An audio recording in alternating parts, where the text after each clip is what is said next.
Fighting the Whales. Chapter 1. In trouble to begin with. There are few things in this world that have filled me with so much astonishment as the fact that man can kill a whale, that a fish more than 60 feet long and 30 feet round the body, with the bulk of 300 fat oxen rolled into one, with the strength of many hundreds of horses, able to swim at a rate that would carry it right round the world in 23 days, that can smash a boat to atoms with one slap of its tail and stave in the planks of a ship with one blow of its thick skull. That such a monster can be caught and killed by man is most wonderful to hear of, but I can tell from experience that it is much more wonderful to see. There is a wise saying which I have often thought much upon. It is this: knowledge is power. Man is but a feeble creature, and if he had to depend on his own bodily strength alone, he could make no head against even the ordinary brutes in this world. But the knowledge which has been given to him by his Maker has clothed man with great power, so that he is more than a match for the fiercest beast in the forest or the largest fish in the sea. Yet, with all his knowledge, with all his experience, and all his power, the killing of a great old sperm whale costs man a long, tough battle. Sometimes it even costs him his life. It is a long time now since I took to fighting the whales. I have been at it, man and boy, for nigh 40 years, and many a wonderful sight have I seen, many a desperate battle have I fought in the fisheries of the North and South Seas. Sometimes, when I sit in the chimney corner of a winter evening, smoking my pipe with my old messmate Tom Lawkins, I stare into the fire and think of the days gone by till I forget where I am, and go on thinking so hard that the flames seem to turn into melting fires, and the bars of the grate into dead fish, and the smoke into sails and rigging, and I go to work cutting up the blubber and stirring the oil pots, or pulling the bow oar and driving the harpoon at such a rate that I can't help giving a shout, which causes Tom to start and cry. "Hallo, Bob, my name is Bob Ledbury, you see. Hallo, Bob, what's the matter?" To which I reply, "Tom, can it all be true?" "Can what be true?" says he, with a stare of surprise, for Tom is getting into his dotage now. And then I chuckle and tell him I was only thinking of old times, and so he falls to smoking again, and I to staring at the fire and thinking as hard as ever. The way in which I was first led to go after the whales was curious. This is how it happened. About 40 years ago, when I was a boy of nearly 15 years of age, I lived with my mother in one of the seaport towns of England. There was great distress in the town at that time, and many of the hands were out of work. My employer, a blacksmith, had just died, and for more than 6 weeks I had not been able to get employment or to earn a farthing. This caused me great distress, for my father had died without leaving a penny in the world, and my mother depended on me entirely. The money I had saved out of my wages was soon spent, and one morning when I sat down to breakfast, my mother looked across the table and said, in a thoughtful voice, "Robert, dear, this meal has cost us our last halfpenny." My mother was old and frail, and her voice very gentle. She was the most trustful, uncomplaining woman I ever knew. I looked up quickly into her face as she spoke. "All the money gone, mother?" It will be hard for you to go without your dinner, Robert, dear." "It will be harder for you, mother," I cried, striking the table with my fist. Then a lump rose in my throat and almost choked me. I could not utter another word. It was with difficulty I managed to eat the little food that was before me. After breakfast, I rose hastily and rushed out of the house, determined that I would get my mother her dinner, even if I should have to beg for it. But I must confess that a sick feeling came over me when I thought of begging. Hurrying along the crowded streets, without knowing very well what I meant to do, I at last came to an abrupt halt at the end of the pier. Here I went up to several people and offered my services in a wild sort of way. They must have thought that I was drunk, for nearly all of them said gruffly that they did not want me. Dinner time drew near, but no one had given me a job, and no wonder, for the way in which I tried to get one was not likely to be successful. At last I resolved to beg. Observing a fat, red-faced old gentleman coming along the pier, I made up to him boldly. He carried a cane with a large gold knob on the top of it.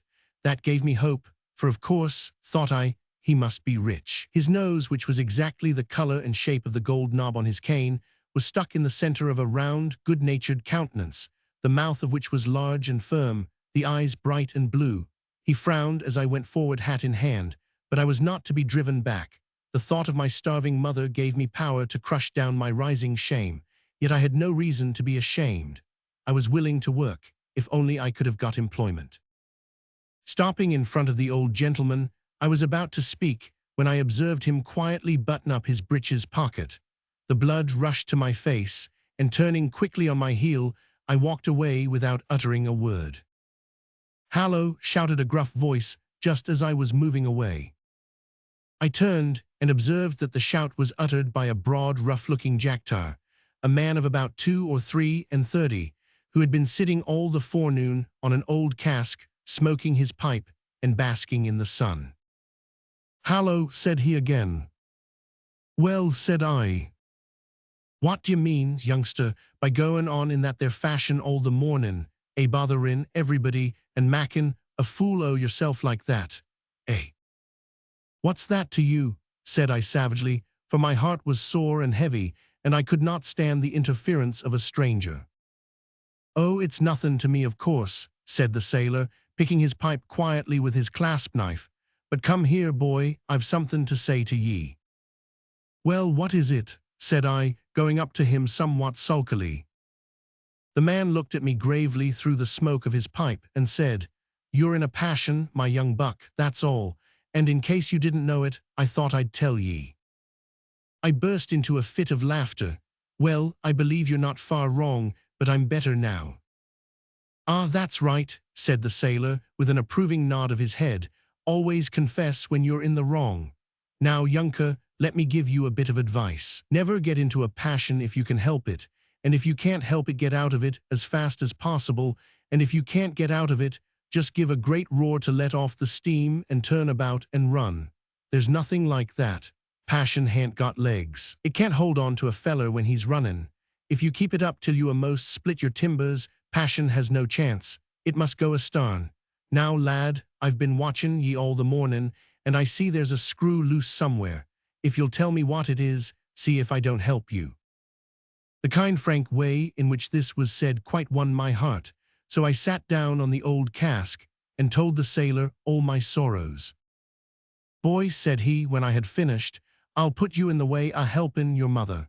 I can get you a berth in my ship, if you're willin' to take a trip to the whale fishery of the South Seas." "And who will look after my mother when I'm away?" said I. The sailor looked perplexed at the question. "Ah, that's a puzzler," he replied, knocking the ashes out of his pipe. "Will you take me to your mother's house, lad?" "Willingly," said I, and jumping up, I led the way. As we turned to go, I observed that the old gentleman with the gold-headed cane was leaning over the rail of the pier at a short distance from us. A feeling of anger instantly rose within me, and I exclaimed, loud enough for him to hear, "I do believe that stingy old chap has been listening to every word we've been saying." I thought I observed a frown on the sailor's brow as I said this, but he made no remark, and in a few minutes we were walking rapidly through the streets. My companion stopped at one of those stores so common in seaport towns, where one can buy almost anything, from a tallow candle to a brass cannon. Here he. Transcriber's note, 2 pages missing from book. "I've got neither family nor friends, and I'm bound for the South Seas in 6 days, so if you'll take it, you're welcome to it, and if your son Bob can manage to cast loose from you without leaving you to sink, I'll take him aboard the ship that I sail in. He'll always find me at the Bull and Griffin, in the High Street, or at the end o' the pier." While the sailor was speaking, I observed a figure standing in a dark corner of the room near the door, and on looking more closely, I found that it was the old gentleman with the nose like his cane knob. Seeing that he was observed, he came forward and said, "I trust that you will forgive my coming here without invitation, but I happened to overhear part of the conversation between your son and this seaman, and I am willing to help you over your little difficulty, if you will allow me." The old gentleman said this in a very quick, abrupt way, and looked as if he were afraid his offer might be refused. He was much heated, with climbing our long stair no doubt, and as he stood in the middle of the room, puffing and wiping his bald head with a handkerchief, my mother rose hastily and offered him a chair. "You are very kind, sir," she said. "Do sit down, sir. I'm sure I don't know why you should take so much trouble, but dear me, you are very warm. Will you take a cup of tea to cool you?" Thank you, with much pleasure, unless, indeed, your son objects to a stingy old chap sitting beside him." I blushed when he repeated my words, and attempted to make some apology, but the old gentleman stopped me by commencing to explain his intentions in short, rapid sentences. To make a long story short, he offered to look after my mother while I was away, and to prove his sincerity, laid down 5 shillings, and said he would call with that sum every week as long as I was absent. My mother, after some trouble, agreed to let me go, and before that evening closed, everything was arranged, and the gentleman, leaving his address, went away. The sailor had been so much filled with surprise at the suddenness of all this that he could scarcely speak. Immediately after the departure of the old gentleman, he said, "Well, goodbye, mistress, goodbye, Bob," and throwing on his hat in a careless way, left the room. "Stop," I shouted after him when he had got about halfway downstairs. "Hallo, what's wrong now?" "Nothing, I only forgot to ask your name." "Tom Lockins," he bellowed, in the hoarse voice of a regular boatswain. "W.H. was my father's name before me." So saying, he departed, whistling Rule Britannia with all his might. Thus the matter was settled. 6 days afterwards, I rigged myself out in a blue jacket, white ducks, and a straw hat, and went to sea. Chapter 2. At Sea. My first few days on the ocean were so miserable that I oftentimes repented of having left my native land. I was, as my new friend Tom Lockins said, as sick as a dog. But in course of time, I grew well, and began to rejoice in the cool, fresh breezes and the great rolling billows of the sea. Many and many a time, I used to creep out to the end of the bowsprit, when the weather was calm, and sit with my legs dangling over the deep blue water, and my eyes fixed on the great masses of rolling clouds in the sky, thinking of the new course of life I had just begun. At such times the thought of my mother was sure to come into my mind, and I thought of her parting words, "Put your trust in the Lord, Robert, and read his word." I resolved to try to obey her, but this I found was no easy matter, for the sailors were a rough lot of fellows who cared little for the Bible. But I must say they were a hearty, good-natured set, and much better, upon the whole, than many a ship's crew that I afterwards sailed with. We were fortunate in having fair winds this voyage, and soon found ourselves on the other side of the line, as we jack-tars call the equator. Of course the crew did not forget the old custom of shaving all the men who had never crossed the line before. Our captain was a jolly old man, and uncommonly fond of skylarking. He gave us leave to do what we liked the day we crossed the line, so, as there were a number of wild spirits among us, we broke through all the ordinary rules, or rather, we added on new rules to them. The old hands had kept the matter quiet from us greenhorns, so that, although we knew they were going to do some sort of mischief, we didn't exactly understand what it was to be. About noon of that day, I was called on deck and told that old Father Neptune was coming aboard, and we were to be ready to receive him. A minute after, I saw a tremendous monster come up over the side of the ship and jump on the deck. He was crowned with seaweed and painted in a wonderful fashion. His clothes were dripping wet, as if he had just come from the bottom of the sea. After him came another monster with a petticoat made of sailcloth and a tippet of a bit of old tarpaulin. This was Neptune's wife, and these two carried on the most remarkable antics I ever saw. I laughed heartily and soon discovered, from the tones of their voices, which of my shipmates Neptune and his wife were. But my mirth was quickly stopped when I was suddenly seized by several men, and my face was covered over with a horrible mixture of tar and grease. 6 of us youngsters were treated in this way. Then the lather was scraped off with a piece of old hoop iron, and after being thus shaved, buckets of cold water were thrown over us. At last, after a prosperous voyage, we arrived at our fishing ground in the South Seas, and a feeling of excitement and expectation began to show itself among the men, insomuch that our very eyes seemed brighter than usual. One night those of us who had just been relieved from watch on deck were sitting on the lockers down below telling ghost stories. It was a dead calm, and one of those intensely dark, hot nights that cause sailors to feel uneasy, they scarce know why. I began to feel so uncomfortable at last, listening to the horrible tales which Tom Lockins was relating to the men, that I slipped away from them with the intention of going on deck. I moved so quietly that no one observed me. Besides, every eye was fixed earnestly on Tom, whose deep low voice was the only sound that broke the stillness of all around. As I was going very cautiously up the ladder leading to the deck, Tom had reached that part of his story where the ghost was just appearing in a dark churchyard, dressed in white, and coming slowly forward, one step at a time, towards the terrified man who saw it.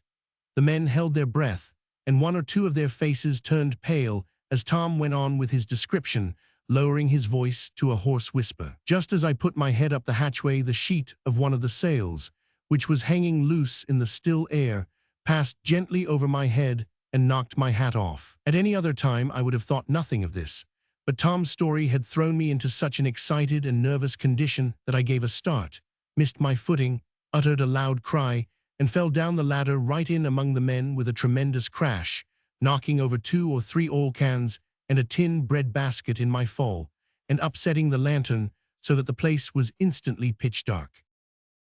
I never heard such a howl of terror as these men gave vent to when this misfortune befell me. They rushed upon deck with their hearts in their mouths, tumbling and peeling the skin off their shins and knuckles in their haste, and it was not until they heard the laughter of the watch on deck that they breathed freely, and joining in the laugh, called themselves fools for being frightened by a ghost story. I noticed, however, that for all their pretended indifference, there was not one man among them, not even Tom Lockins himself, who would go down below to relight the lantern for at least a quarter of an hour afterwards. Feeling none the worse for my fall, I went forward and leaned over the bow of the ship, where I was much astonished by the appearance of the sea. It seemed as if the water was on fire. Every time the ship's bow rose and fell, the little belt of foam made in the water seemed like a belt of blue flame with bright sparkles in it, like stars or diamonds. I had seen this curious appearance before, but never so bright as it was on that night. "What is it, Tom?" said I, as my friend came forward and leaned over the ship's bulwark beside me. "It's blue fire, Bob," replied Tom as he smoked his pipe calmly. "Come, you know I can't swallow that," said I. "Everybody knows that fire, either blue or red, can't burn in the water." "Maybe not," returned Tom, "but it's blue fire for all that. Leastwise, if it's not, I don't know what else it is." Tom had often seen this light before, no doubt, but he had never given himself the trouble to find out what it could be. Fortunately, the captain came up just as I put the question, and he enlightened me on the subject. "It is caused by small animals," said he, leaning over the side. "Small animals," said I in astonishment. Many parts of the sea are full of creatures so small and so thin and colorless that you can hardly see them even in a clear glass tumbler. Many of them are larger than others, but the most of them are very small." "But how do they shine like that, sir?" I asked. "That I do not know, boy. God has given them the power to shine, just as he has given us the power to walk or speak, and they do shine brightly as you see, but how they do it is more than I can tell. I think myself it must be anger that makes them shine, for they generally do it when they are stirred up or knocked about by oars or ship's keels or tumbling waves. But I'm not sure that that's the reason either, because, you know, we often sail through them without seeing the light, though of course they must be there." "P'raps, sir," said Tom Lockins. "P'raps, sir, they're sleepy sometimes and can't be bothered gettin' angry." "Perhaps," answered the captain, laughing. "But then again, at other times, I have seen them shining over the whole sea when it was quite calm, making it like an ocean of milk, and nothing was disturbing them at that time, d'ye see." "I don't know that," objected Tom. "They might have been a-fightin' among theirselves." "Or playing, maybe," said I. The captain laughed, and looking up at the sky said, "I don't like the look of the weather, Tom Larkins. You're a sharp fellow and have been in these seas before. What say you?" "We'll have a breeze," replied Tom briefly. "More than a breeze," muttered the captain, while a look of grave anxiety overspread his countenance. "I'll go below and take a squint at the glass." "What does he mean by that, Tom?" said I, when the captain was gone. "I never saw a calmer or a finer night. Surely there is no chance of a storm just now."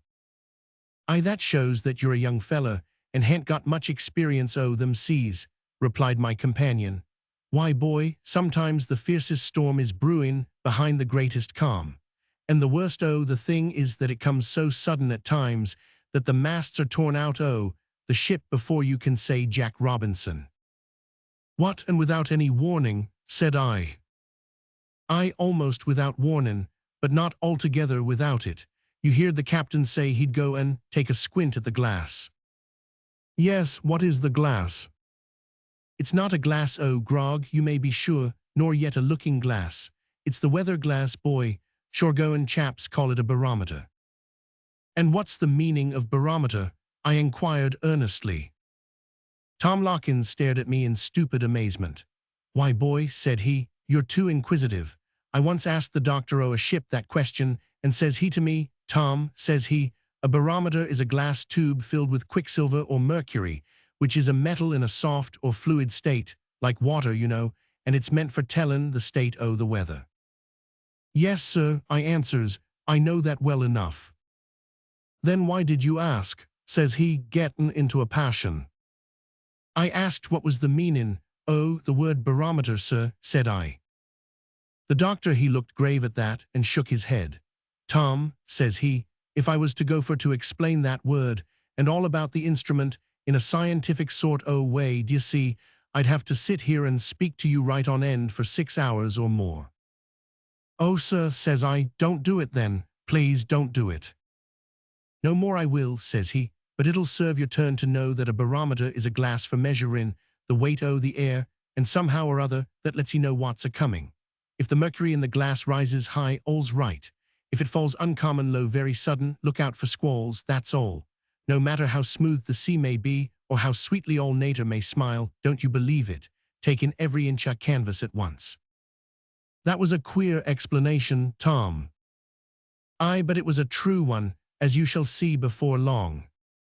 As I looked out upon the calm sea, which lay like a sheet of glass, without a ripple on its surface, I could scarcely believe what he had said.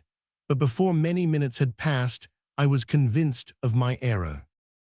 While I was standing talking to my messmate, the captain rushed on deck and shouted, "All hands tumble up, shorten sail, take in every rag, look alive, boys, look alive." I was quite stunned for a moment by this, and by the sudden tumult that followed.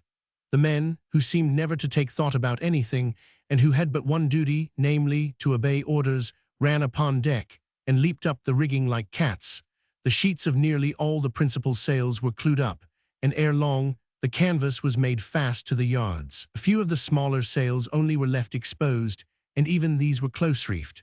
Before long a loud roar was heard, and in another minute the storm burst upon us with terrific violence. The ship at first lay over so much that the masts were almost in the water, and it was as impossible for anyone to walk the deck as to walk along the side of a wall. At the same time, the sea was lashed into white foam, and the blinding spray flew over us in bitter fury. "Take in the topsails," roared the captain, but his voice was drowned in the shriek of the gale. The men were saved the risk of going out on the yards, however, for in a few moments more all the sails, except the storm trysail, were burst and blown to ribbons.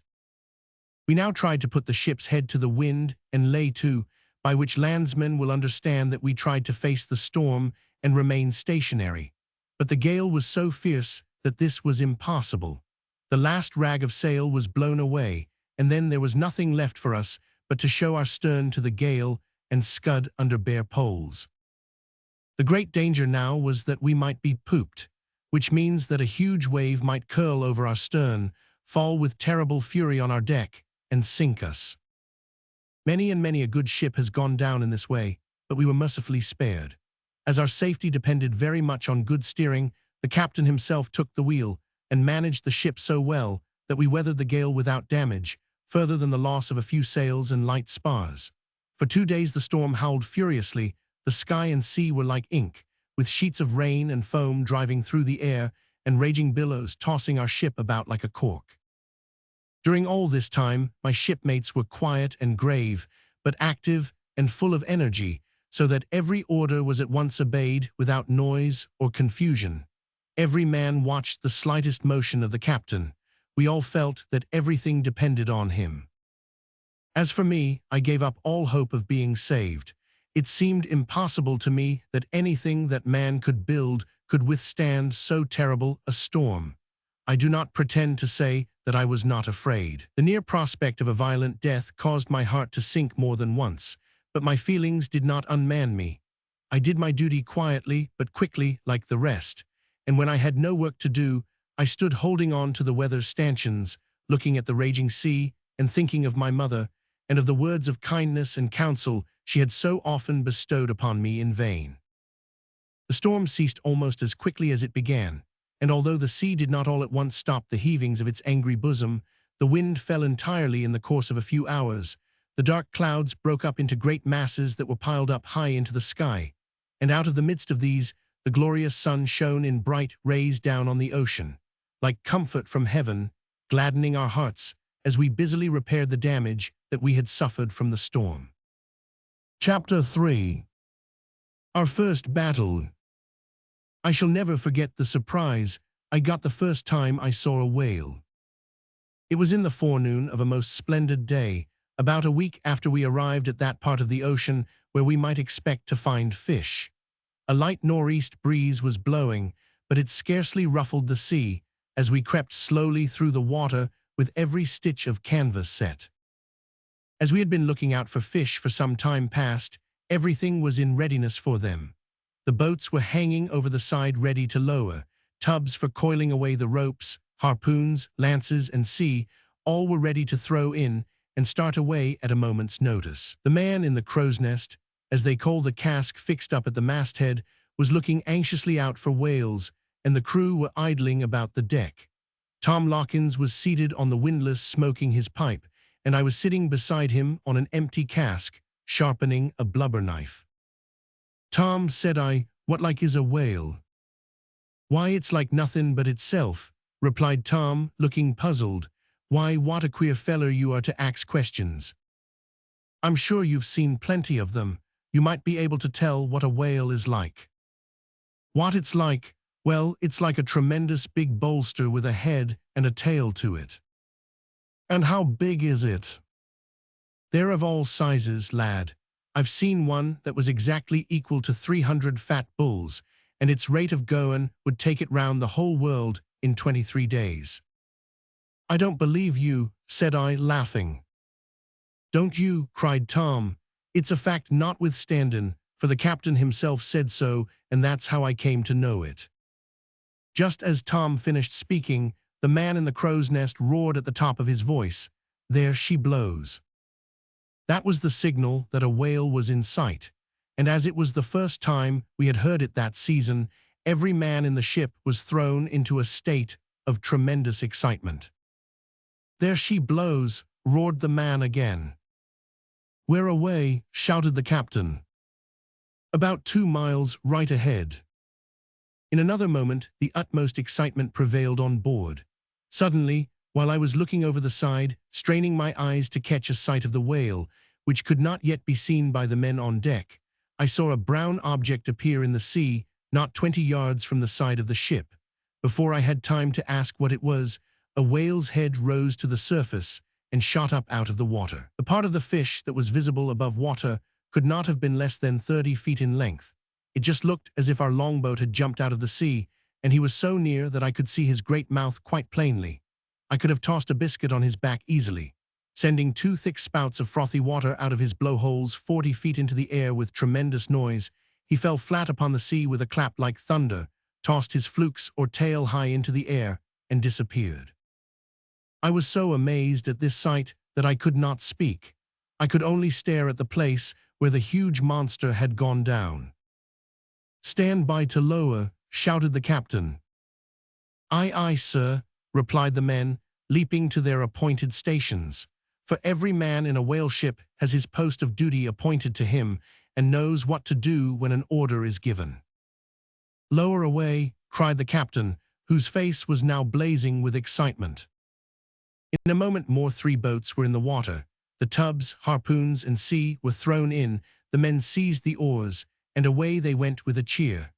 I was in such a state of flutter that I scarce knew what I did, but I managed somehow or other to get into a boat, and as I was a strong fellow and a good rower, I was allowed to pull. "There she blows," cried the man in the crow's nest, just as we shot from the side of the ship. There was no need to ask, "Where away this time?" Another whale rose and spouted not more than 300 yards off, and before we could speak, a third fish rose in another direction, and we found ourselves in the middle of what is called a school of whales. "Now, lads," said the captain, who steered the boat in which I rowed, "bend your backs, my hearties. That fish right ahead of us is a 100-barrel whale for certain. Give way, boys, we must have that fish." There was no need to urge the men, for their backs were strained to the utmost, their faces were flushed, and the big veins in their necks swelled almost to bursting with the tremendous exertion. "Hold hard," said the captain in a low voice, for now that we were getting near our prey, we made as little noise as possible. The men at once threw their oars apeak, as they say, that is, raised them straight up in the air and waited for further orders. We expected the whale would rise near to where we were and thought it best to rest and look out. While we were waiting, Tom Lockins, who was harpooner of the boat, sat just behind me with all his irons ready. He took this opportunity to explain to me that by 100-barrel fish is meant a fish that will yield 100 barrels of oil. He further informed me that such a fish was a big one, though he had seen a few in the Northwest Seas that had produced upwards of 200 barrels. I now observed that the other boats had separated, and each had gone after a different whale. In a few minutes, the fish we were in chase of rose a short distance off and sent up 2 splendid waterspouts high into the air, thus showing that he was what the whalers call a right whale. It is different from the sperm whale, which has only one blowhole, and that a little one. We rowed towards it with all our might, and as we drew near, the captain ordered Tom Lockins to stand up, so he at once laid in his oar and took up the harpoon. The harpoon is an iron lance with a barbed point. A whale line is attached to it, and this line is coiled away in a tub. When we were within a few yards of the fish, which was going slowly through the water, all ignorant of the terrible foes who were pursuing him, Tom Lockins raised the harpoon high above his head and darted it deep into its fat side just behind the left fin, and next moment the boat ran aground on the whale's back. Tom Lockins raised the harpoon. Tom Lockins raised the harpoon. "Stern all for your lives," roared the captain, who, before his order was obeyed, managed to give the creature 2 deep wounds with his lance. The lance has no barbs to its point and is used only for wounding after the harpoon is fixed. The boat was backed off at once, but it had scarcely got a few yards away when the astonished fish whirled its huge body half out of the water, and coming down with a tremendous clap, made off like lightning.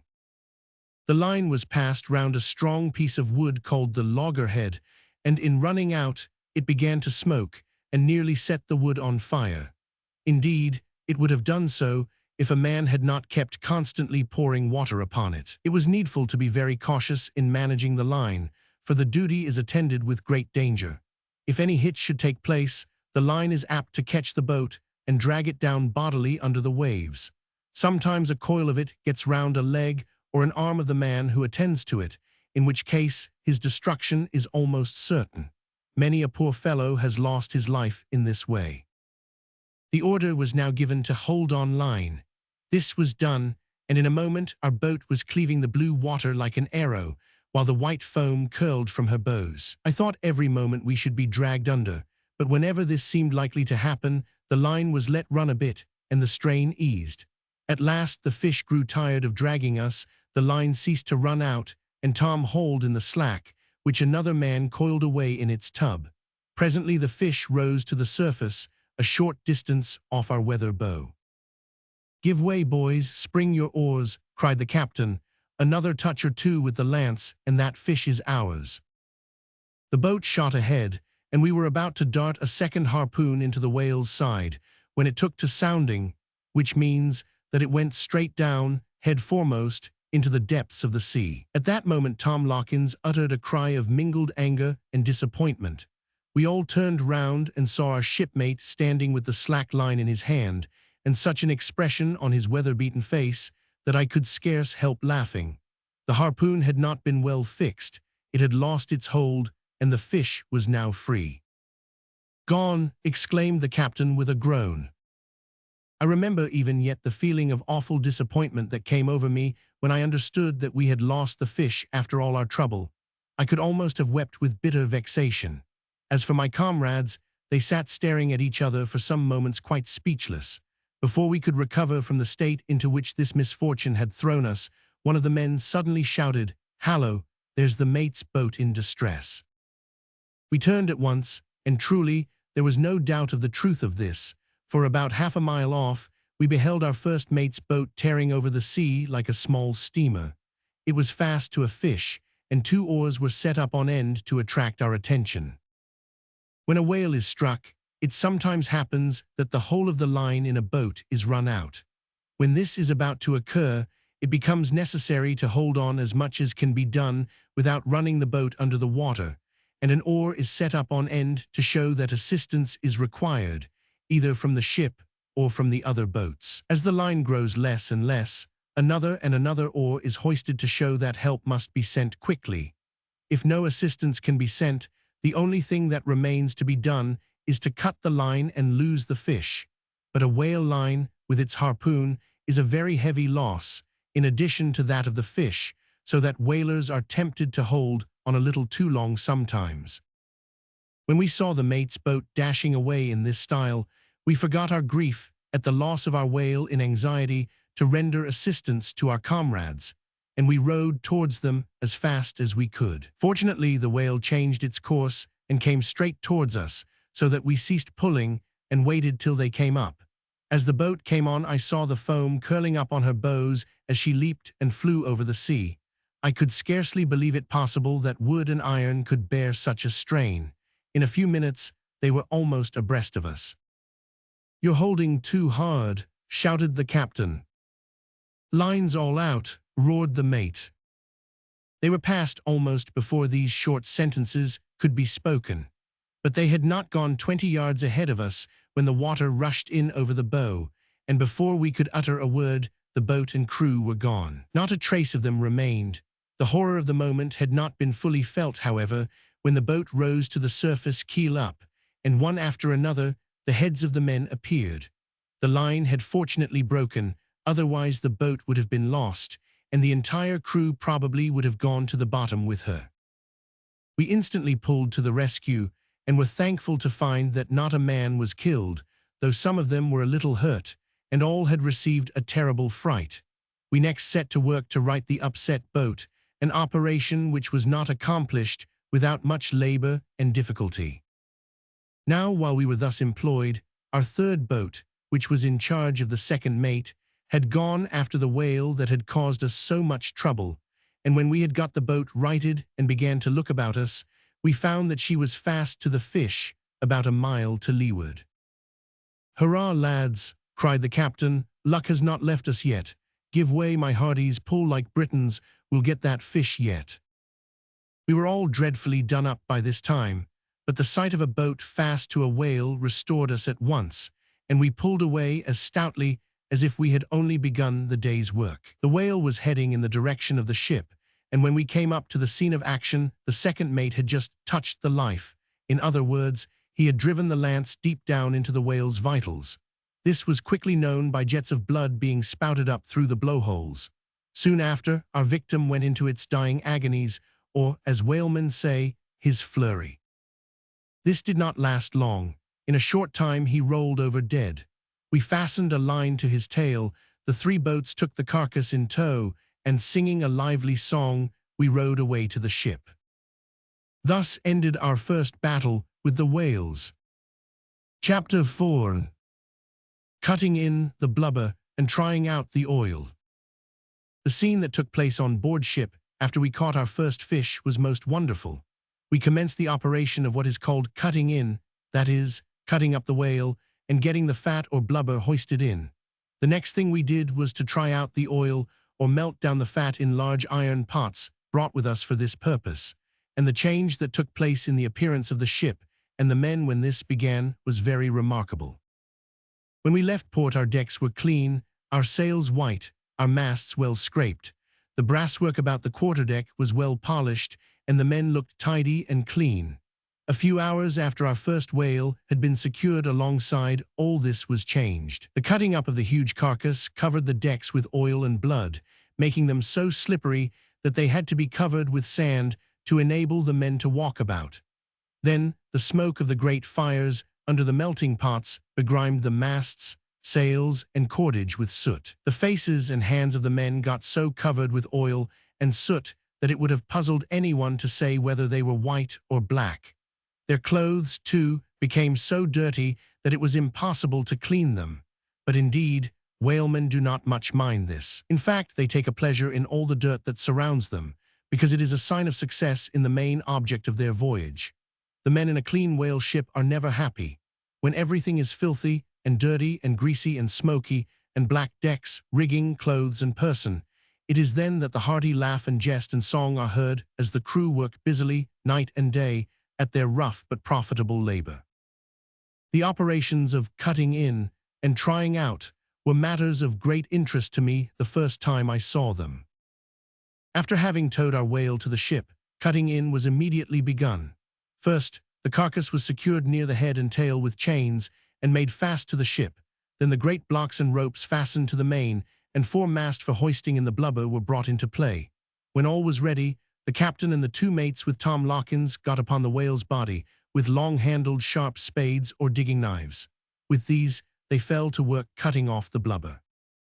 I was stationed at one of the hoisting ropes, and while we were waiting for the signal to hoist away, I peeped over the side and for the first time had a good look at the great fish. When we killed it, so much of its body was down in the water that I could not see it very clearly, but now that it was lashed at full length alongside the ship, and I could look right down upon it, I began to understand more clearly what a large creature it was. One thing surprised me much.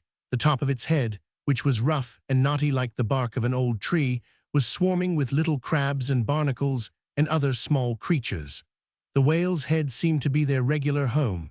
This fish was by no means one of the largest kind, but being the first I had seen, I fancied it must be the largest fish in the sea. Its body was 40 feet long and 20 feet round at the thickest part. Its head, which seemed to me a great, blunt, shapeless thing, like a clumsy old boat, was 8 feet long from the tip to the blowholes or nostrils, and these holes were situated on the back of the head, which at that part was nearly 4 feet broad. The entire head measured about 21 feet round. Its ears were 2 small holes, so small that it was difficult to discover them, and the eyes were also very small for so large a body, being about the same size as those of an ox. The mouth was very large, and the under jaw had great ugly lips. When it was dying, I saw these lips close in once or twice on its fat cheeks, which it bulged out like the leather sides of a pair of gigantic bellows. It had 2 fins, one on each side, just behind the head. With these, and with its tail, the whale swims and fights. Its tail is its most deadly weapon. The flukes of this one measured 13 feet across, and with one stroke of this, it could have smashed our largest boat in pieces. Many a boat has been sent to the bottom in this way. I remember hearing our first mate tell of a wonderful escape a comrade of his had in the Greenland sea fishery. A whale had been struck, and after its first run, they hauled up to it again and rowed so hard that they ran the boat right against it.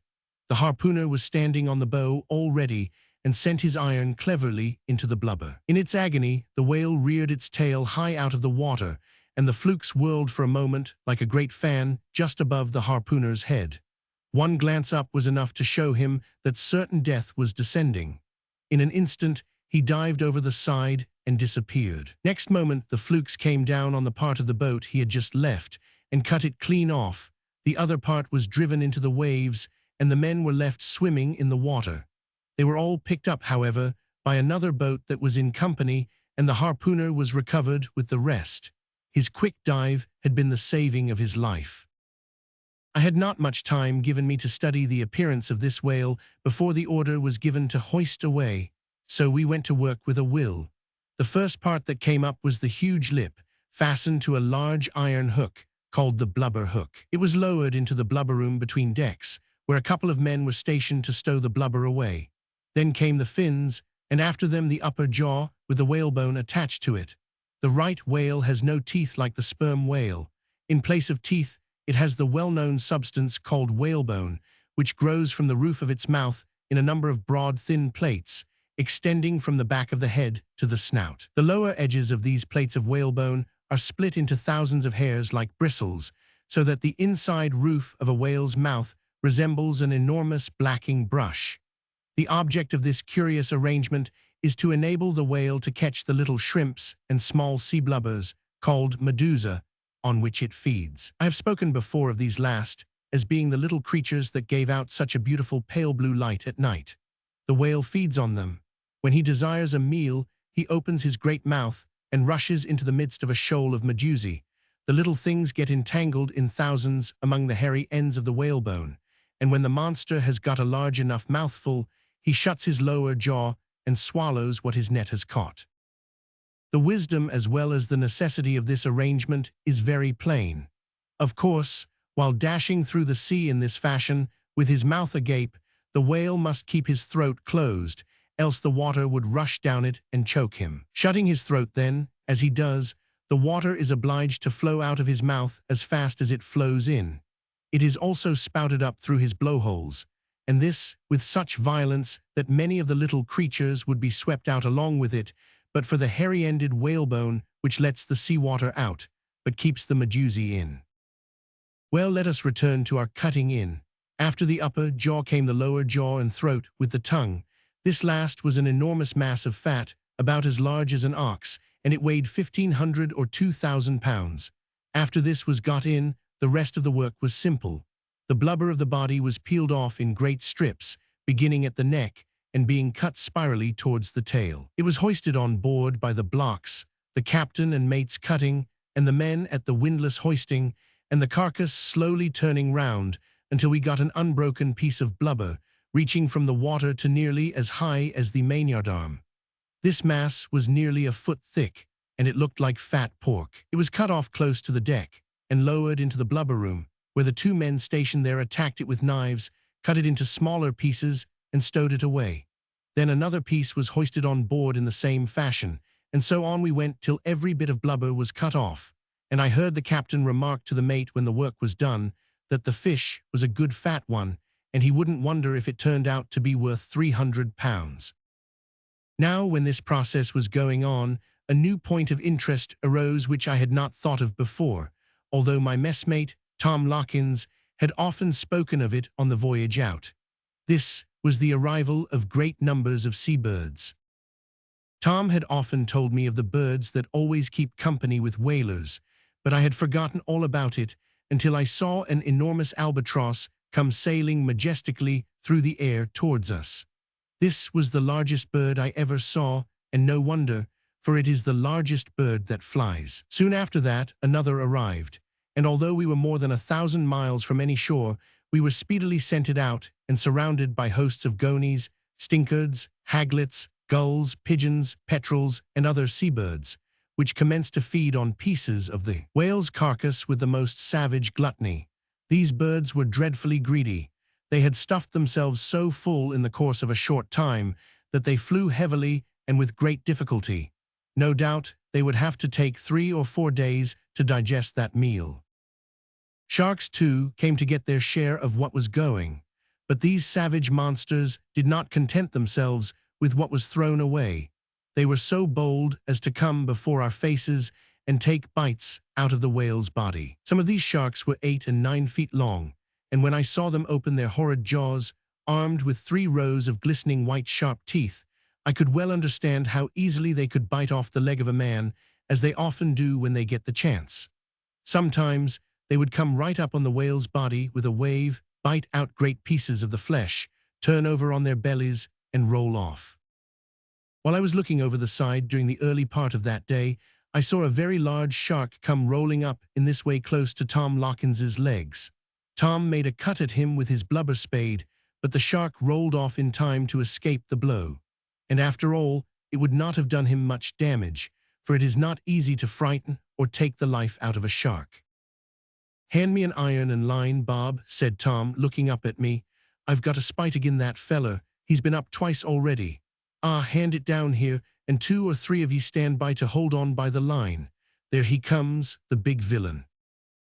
The shark came close to the side of the whale at that moment, and Tom sent the harpoon right down his throat. "Hold on hard," shouted Tom. "Aye, aye," replied several of the men as they held on to the line, their arms jerking violently as the savage fish tried to free itself. We quickly reeved a line through a block at the fore-yard arm and hauled it on deck with much difficulty. The scene that followed was very horrible, for there was no killing the brute. It threshed the deck with its tail and snapped so fiercely with its tremendous jaws that we had to keep a sharp lookout lest it should catch hold of a leg.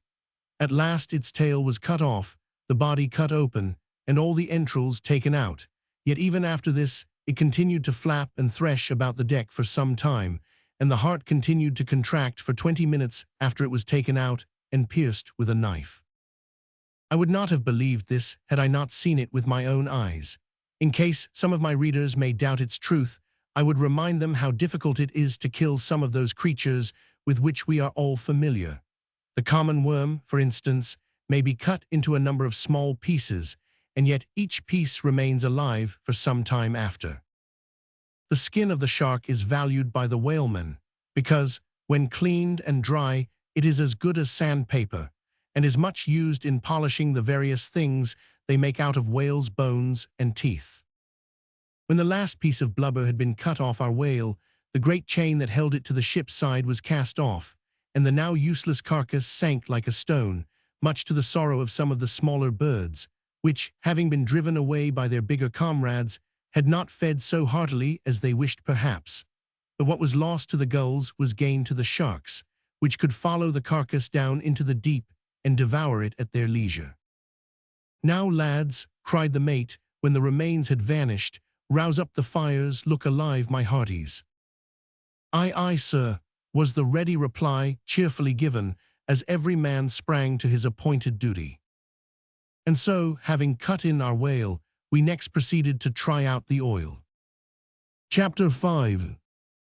A storm, a man overboard, and a rescue.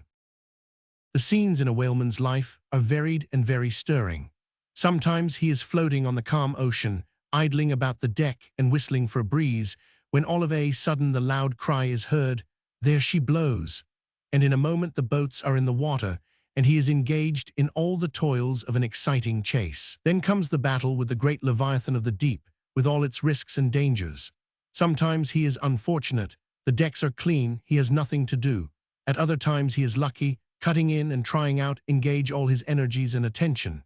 Frequently storms toss him on the angry deep, and show him, if he will but learn the lesson, how helpless a creature he is, and how thoroughly dependent at all times for life, safety, and success upon the arm of God. Trying out the oil, although not so thrilling a scene as many a one in his career, is nevertheless extremely interesting, especially at night, when the glare of the fires in the tryworks casts a deep red glow on the faces of the men, on the masts and sails, and even out upon the sea. The tryworks consisted of 2 huge melting pots fixed upon brickwork fireplaces between the fore and main masts.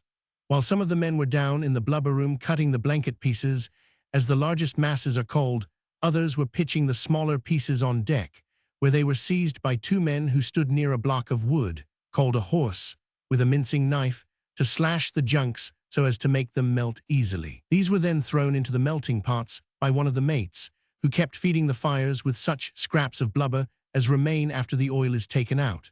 Once the fires were fairly set a-going, no other kind of fuel was required than scraps of blubber. As the boiling oil rose, it was baled into copper cooling tanks. It was the duty of 2 other men to dip it out of these tanks into casks, which were then headed up by our cooper and stowed away in the hold. As the night advanced, the fires became redder and brighter by contrast, the light shone and glittered on the bloody decks, and as we plied our dirty work, I could not help thinking, what would my mother say if she could get a peep at me now? The ship's crew worked and slept by watches, for the fires were not allowed to go out all night. About midnight, I sat down on the windlass to take a short rest, and began talking to one of the men, Fred Borders by name.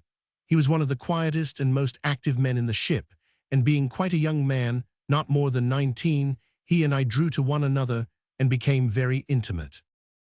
"I think we're going to have a breeze, Bob," said he, as a sharp puff of wind crossed the deck, driving the black smoke to leeward and making the fire flare up in the tryworks. "I hope it won't be a storm then," said I, "for it will oblige us to put out the fires." Just then Tom Lockins came up, ordered Fred to go and attend to the fires, sat down opposite to me on the windlass, and began to lay down the law in regard to storms. "You see, Bob Ledbury," said he, beginning to fill his pipe, "young fellers like you don't know nothing about the weather, cause why, you've got no experience. Now, I'll put you up to a dodge concerning this very thing." I never found out what was the dodge that Tom, in his wisdom, was to have put me up to, for at that moment the captain came on deck and gave orders to furl the topgallant sails. 3 or 4 of us ran up the rigging like monkeys, and in a few minutes the sails were lashed to the yards. The wind now began to blow steadily from the northwest, but not so hard as to stop our tryworks for more than an hour. After that, it blew stiff enough to raise a heavy sea, and we were compelled to slack the fires.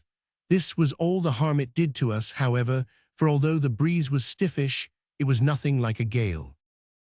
As the captain and the first mate walked the quarterdeck together, I heard the former say to the latter, "I think we had as well take in a reef in the topsails. All hereabouts the fishing ground is good, we don't need to carry on."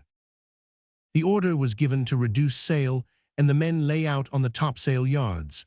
I noticed that my friend Fred Borders was the first man to spring up the shrouds and lay out on the main topsail yard. It was so dark that I could scarcely see the masts. While I was gazing up, I thought I observed a dark object drop from the yard. At the same moment there was a loud shriek, followed by a plunge in the sea. This was succeeded by the sudden cry, "Man overboard," and instantly the whole ship was in an uproar. No one who has not heard that cry can understand the dreadful feelings that are raised in the human breast by it. My heart at first seemed to leap into my mouth and almost choke me. Then a terrible fear, which I cannot describe, shot through me when I thought it might be my comrade Fred Borders. But these thoughts and feelings passed like lightning in a far shorter time than it takes to write them down. The shriek was still ringing in my ears when the captain roared, "Down your helm, stand by to lower away the boats." At the same moment he seized a light hen coop and tossed it overboard, and the mate did the same with an oar in the twinkling of an eye. Almost without knowing what I did or why I did it, I seized a great mass of oakum and rubbish that lay on the deck saturated with oil. I thrust it into the embers of the fire in the tryworks and hurled it blazing into the sea. Hurled it blazing into the sea. Hurled it blazing into the sea. The ship's head was thrown into the wind, and we were brought to as quickly as possible. A gleam of hope arose within me on observing that the mass I had thrown overboard continued still to burn. But when I saw how quickly it went astern, notwithstanding our vigorous efforts to stop the ship, my heart began to sink, and when, a few moments after, the light suddenly disappeared, despair seized upon me, and I gave my friend up for lost. At that moment, strange to say, thoughts of my mother came into my mind. I remembered her words, "Call upon the Lord, my dear boy, when you are in trouble." Although I had given but little heed to prayer or to my Maker up to that time, I did pray then and there most earnestly that my messmate might be saved. I cannot say that I had much hope that my prayer would be answered. Indeed, I think I had none. Still, the mere act of crying in my distress to the Almighty afforded me a little relief, and it was with a good deal of energy that I threw myself into the first boat that was lowered, and pulled at the oar as if my own life depended on it. A lantern had been fastened to the end of an oar and set up in the boat, and by its faint light I could see that the men looked very grave. Tom Lockins was steering, and I sat near him, pulling the aft oar. "Do you think we've any chance, Tom?" said I. A shake of the head was his only reply. "It must have been here away," said the mate, who stood up in the bow with a coil of rope at his feet and a boat hook in his hand. "Hold on, lads, did anyone hear a cry?" No one answered. We all ceased pulling and listened intently, but the noise of the waves and the whistling of the winds were all the sounds we heard. "What's that floating on the water?" said one of the men suddenly. "Where away?" cried everyone eagerly. "Right off the lee bow, there, don't you see it?" At that moment, a faint cry came floating over the black water and died away in the breeze. The single word, "hurrah," burst from our throats with all the power of our lungs, and we bent to our oars till we well-nigh tore the rowlocks out of the boat. "Hold hard, stern all," roared the mate, as we went flying down to leeward and almost ran over the hen coop, to which a human form was seen to be clinging with the tenacity of a drowning man. We had swept down so quickly that we shot past it. In an agony of fear lest my friend should be again lost in the darkness, I leaped up and sprang into the sea. Tom Lawkins, however, had noticed what I was about. He seized me by the collar of my jacket just as I reached the water, and held me with a grip like a vice till one of the men came to his assistance and dragged me back into the boat. In a few moments more we reached the hen coop, and Fred was saved. He was half dead with cold and exhaustion, poor fellow, but in a few minutes he began to recover, and before we reached the ship he could speak. His first words were to thank God for his deliverance. Then he added, "And thanks to the man that flung that light overboard, I should have gone down but for that. It showed me where the hen coop was." I cannot describe the feeling of joy that filled my heart when he said this. "Aye, who was it that throwed that fire overboard?" inquired one of the men. "Don't know," replied another. "I think it was the cap'n." "You'll find that out when we get aboard," cried the mate. "Pull away, lads." In 5 minutes Fred Borders was passed up the side and taken down below. In 2 minutes more we had him stripped naked, rubbed dry, wrapped in hot blankets, and set down on one of the lockers, with a hot brick at his feet and a stiff can of hot rum and water in his hand. Chapter 6. The Whale, Fighting Bulls, etc. As the reader may, perhaps, have been asking a few questions about the whale in his own mind, I shall try to answer them by telling a few things concerning that creature which, I think, are worth knowing. In the first place, the whale is not a fish. I have applied that name to it, no doubt, because it is the custom to do so, but there are great differences between the whales and the fishes. The mere fact that the whale lives in water is not sufficient to prove it to be a fish. The frog lives very much in water. He is born in the water, and when very young he lives in it altogether, would die in fact if he were taken out of it, yet a frog is not a fish. The following are some of the differences existing between a whale and a fish. The whale is a warm-blooded animal, the fish is cold-blooded. The whale brings forth its young alive, while most fishes lay eggs or spawn. Moreover, the fish lives entirely under water, but the whale cannot do so. He breathes air through enormous lungs, not gills. If you were to hold a whale's head under water for much longer than an hour, it would certainly be drowned. And this is the reason why it comes so frequently to the surface of the sea to take breath. Whales seldom stay more than an hour under water, and when they come up to breathe, they discharge the last breath they took through their nostrils or blowholes, mixed with large quantities of water which they have taken in while feeding. But the most remarkable point of difference between the whale and fishes of all kinds is that it suckles its young. The calf of one kind of whale is about 14 feet long when it is born, and it weighs about a ton.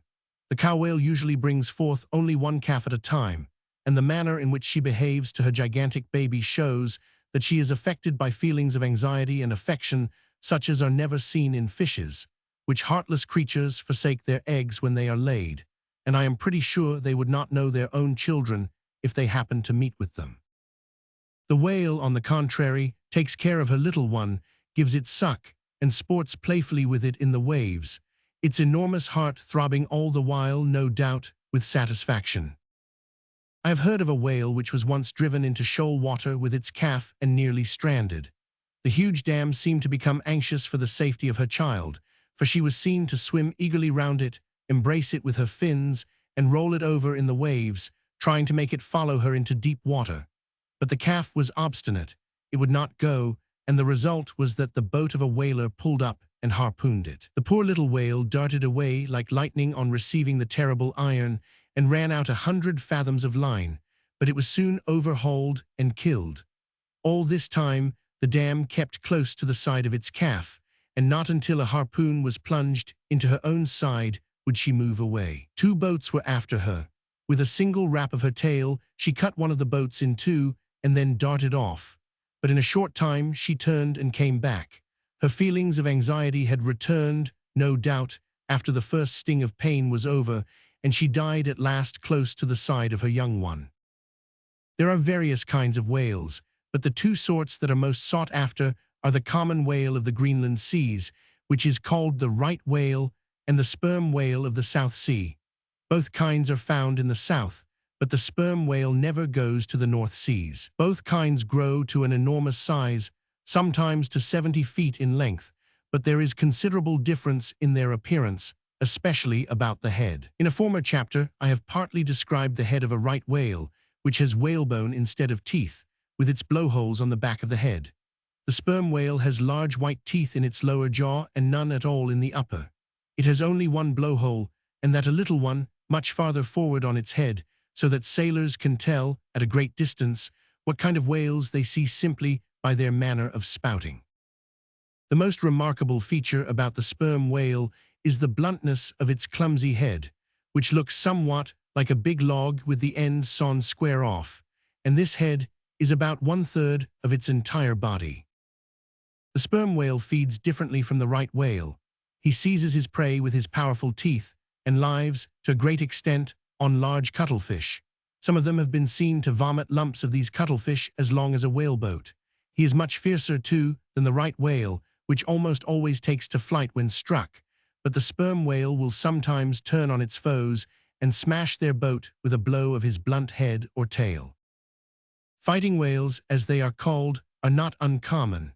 These are generally old bulls, which have become wise from experience and give the whalers great trouble, sometimes carrying away several harpoons and lines. The lower jaw of one old bull of this kind was found to be 16 feet long, and it had 48 teeth, some of them a foot long.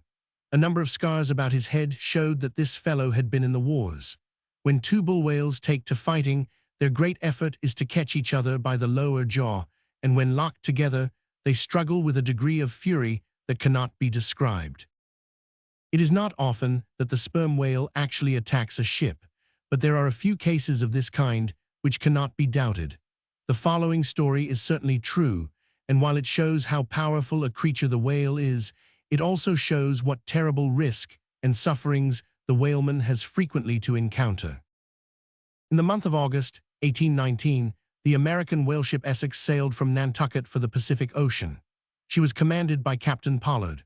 Late in the autumn of the same year, when in latitude 40 degrees of the South Pacific, a shoal or school of sperm whales was discovered, and 3 boats were immediately lowered and sent in pursuit. The mate's boat was struck by one of the fish during the chase, and it was found necessary to return to the ship to repair damages. While the men were employed at this, an enormous whale suddenly rose quite close to the ship. He was going at nearly the same rate with the ship, about 3 miles an hour, and the men, who were good judges of the size of whales, thought that it could not have been less than 85 feet long. All at once he ran against the ship, striking her bows and causing her to tremble like a leaf. The whale immediately dived and passed under the ship, and grazed her keel in doing so. This evidently hurt his back, for he suddenly rose to the surface about 50 yards off, and commenced lashing the sea with his tail and fins as if suffering great agony. It was truly an awful sight to behold that great monster lashing the sea into foam at so short a distance. In a short time he seemed to recover, and started off at great speed to windward. Meanwhile the men discovered that the blow received by the ship had done her so much damage that she began to fill and settle down at the bows, so they rigged the pumps as quickly as possible. While working them, one of the men cried out, God have mercy, he comes again." This was too true.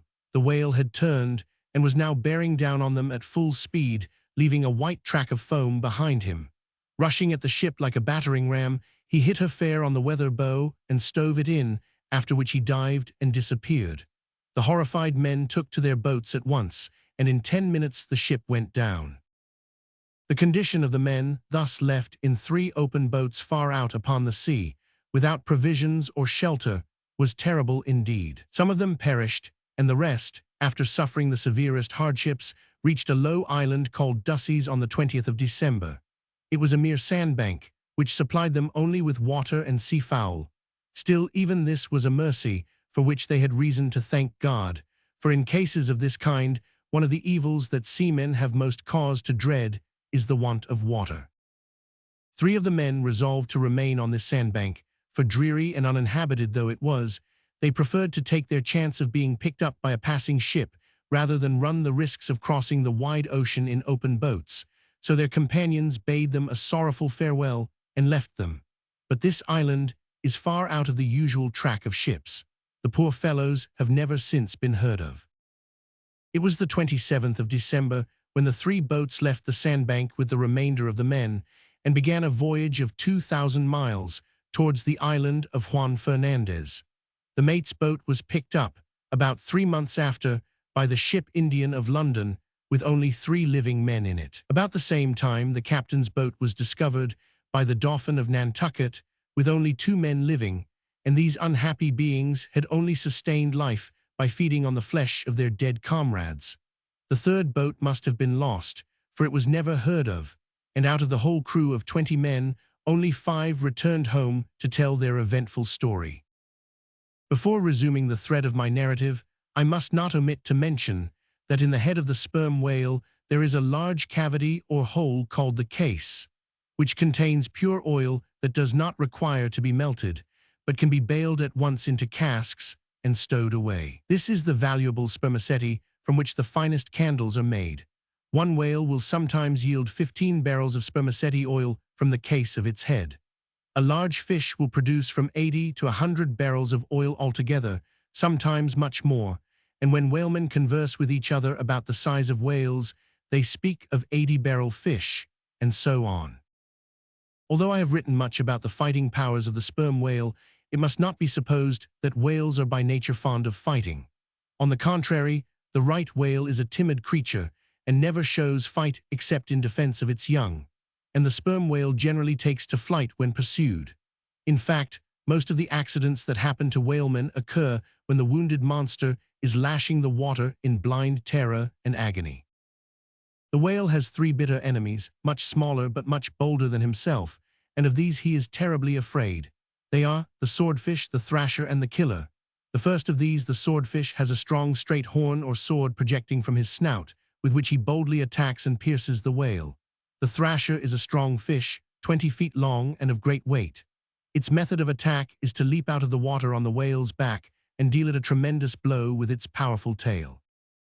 The swordfish and thrasher sometimes act together in the attack, the first stabbing him below and the second belaboring him above, while the whale, unable or too frightened to fight, rushes through the water and even leaps its whole gigantic length into the air in its endeavors to escape. When a whale thus leaps his whole length out of the water, the sailors say he breaches, and breaching is a common practice. They seem to do it often for amusement as well as from terror. But the most deadly of the 3 enemies is the killer. This is itself a kind of small whale, but it is wonderfully strong, swift, and bold. When one of the killers gets into the middle of a school of whales, the frightened creatures are seen flying in all directions. His mode of attack is to seize his big enemy by the jaw and hold on until he is exhausted and dies. Chapter 7. Tom's Wisdom, Another Great Battle. One day I was standing beside the windlass, listening to the conversation of 5 or 6 of the men, who were busy sharpening harpoons and cutting knives, or making all kinds of toys and things out of whales' bones. We had just finished cutting in and trying out our 3rd whale, and as it was not long since we reached the fishing ground, we were in high hopes of making a good thing of it that season, so that everyone was in good spirits, from the captain down to the youngest man in the ship. Tom Lockins was smoking his pipe, and Tom's pipe was an uncommonly black one, for he smoked it very often. Moreover, Tom's pipe was uncommonly short, so short that I always wondered how he escaped burning the end of his nose. Indeed, some of the men said that the redness of the end of Tom's nose was owing to its being baked like a brick by the heat of his pipe. Tom took this pipe from his mouth, and while he was pushing down the tobacco with the end of his little finger, he said, "500 ye know, lads, I've been thinkin'." "No, have ye?" cried one of the men, interrupting him with a look of pretended surprise. "Well now, I do think, messmates, that we should ax the mate to make a note o' that in the log, for it's not often that Tom Lockins takes to thinkin'." There was a laugh at this, but Tom, turning with a look of contempt to the man who interrupted him, replied, "I'll tell you what it is, Bill Blunt, if all the thoughts that you think, and especially the jokes that you utter, was put down in the log, they'd be so heavy that I do believe they would sink the ship." "Well, well," cried Bill, joining in the laugh against himself, "if they did, your jokes would be so light and triflin' that I do believe they'd float her again. But what have you been thinkin' of, Tom?" "I've been thinkin'," said Tom slowly, "that if a whale makes his breakfast entirely off them little things that you can hardly see when you get 'em into a tumbler, I forget how the captain calls 'em, what a tremendous heap of 'em he must eat in the course of a year." "Thousands of 'em, I suppose," said one of the men. "Thousands," cried Tom, "I should rather say billions of them." "How much is billions, mate?" enquired Bill. "I don't know," answered Tom. "Never could find out. You see, it's heaps upon heaps of thousands, for the thousands come first and the billions afterwards. But when I've thought uncommon hard, for a long spell at a time, I always get confused, because millions comes in between, d'ye see, and that's puzzlin'." "I think I could give you some notion about these things," said Fred Borders, who had been quietly listening all the time, but never putting in a word, for, as I have said, Fred was a modest, bashful man and seldom spoke much. But we had all come to notice that when Fred spoke, he had always something to say worth hearing, and when he did speak, he spoke out boldly enough. We had come to have feelings of respect for our young shipmate, for he was a kind-hearted lad, and we saw by his conversation that he had been better educated than the most of us, so all our tongues stopped as the eyes of the party turned on him. "Come, Fred, let's hear it then," said Tom. "It's not much I have to tell," began Fred, "but it may help to make your minds clearer on this subject. On my first voyage to the whale fishery, you know, lads, this is my second voyage, I went to the Greenland seas. We had a young doctor aboard with us, quite a youth. Indeed, he had not finished his studies at college, but he was cleverer, for all that, than many an older man that had gone through his whole course. I do believe that the reason of his being so clever was that he was forever observing things and studying them and making notes and trying to find out reasons. He was never satisfied with knowing a thing. He must always find out why it was. One day I heard him ask the captain what it was that made the sea so green in some parts of those seas. Our captain was an awfully stupid man.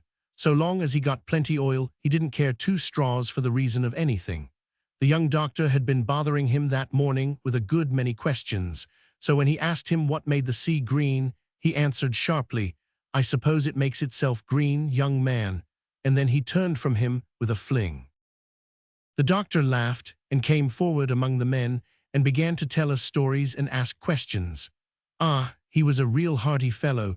He would tell you all kinds of queer things and would pump you dry of all you knew in no time. Well, but the thing I was going to tell you was this. One of the men said to him he had heard that the greenness of the Greenland Sea was caused by the little things like small bits of jelly on which the whales feed. As soon as he heard this, he got a bucket and hauled some seawater aboard, and for the next 10 days he was never done working away with the seawater, pouring it into tumblers and glasses, looking through it by daylight and by lamplight, tasting it and boiling it, and examining it with a microscope. "What's a microscope?" inquired one of the men. "Don't you know?" said Tom Lockins.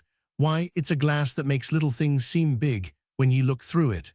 I've heard that say beasts that are so uncommon small you that can't see them at all are made to come into sight and look quite big by means o' this glass, but I can't myself say that it's true." "But I can," said Fred, for I have seen it with my own eyes. Well, after a good while, I made bold to ask the young doctor what he had found out. "I've found," said he, "that the greenness of these seas is in truth caused by uncountable numbers of medusæ." "Ah, that's the word," shouted Tom Larkins. "Medusæ, that's what the captain calls 'em. Heave ahead, Fred."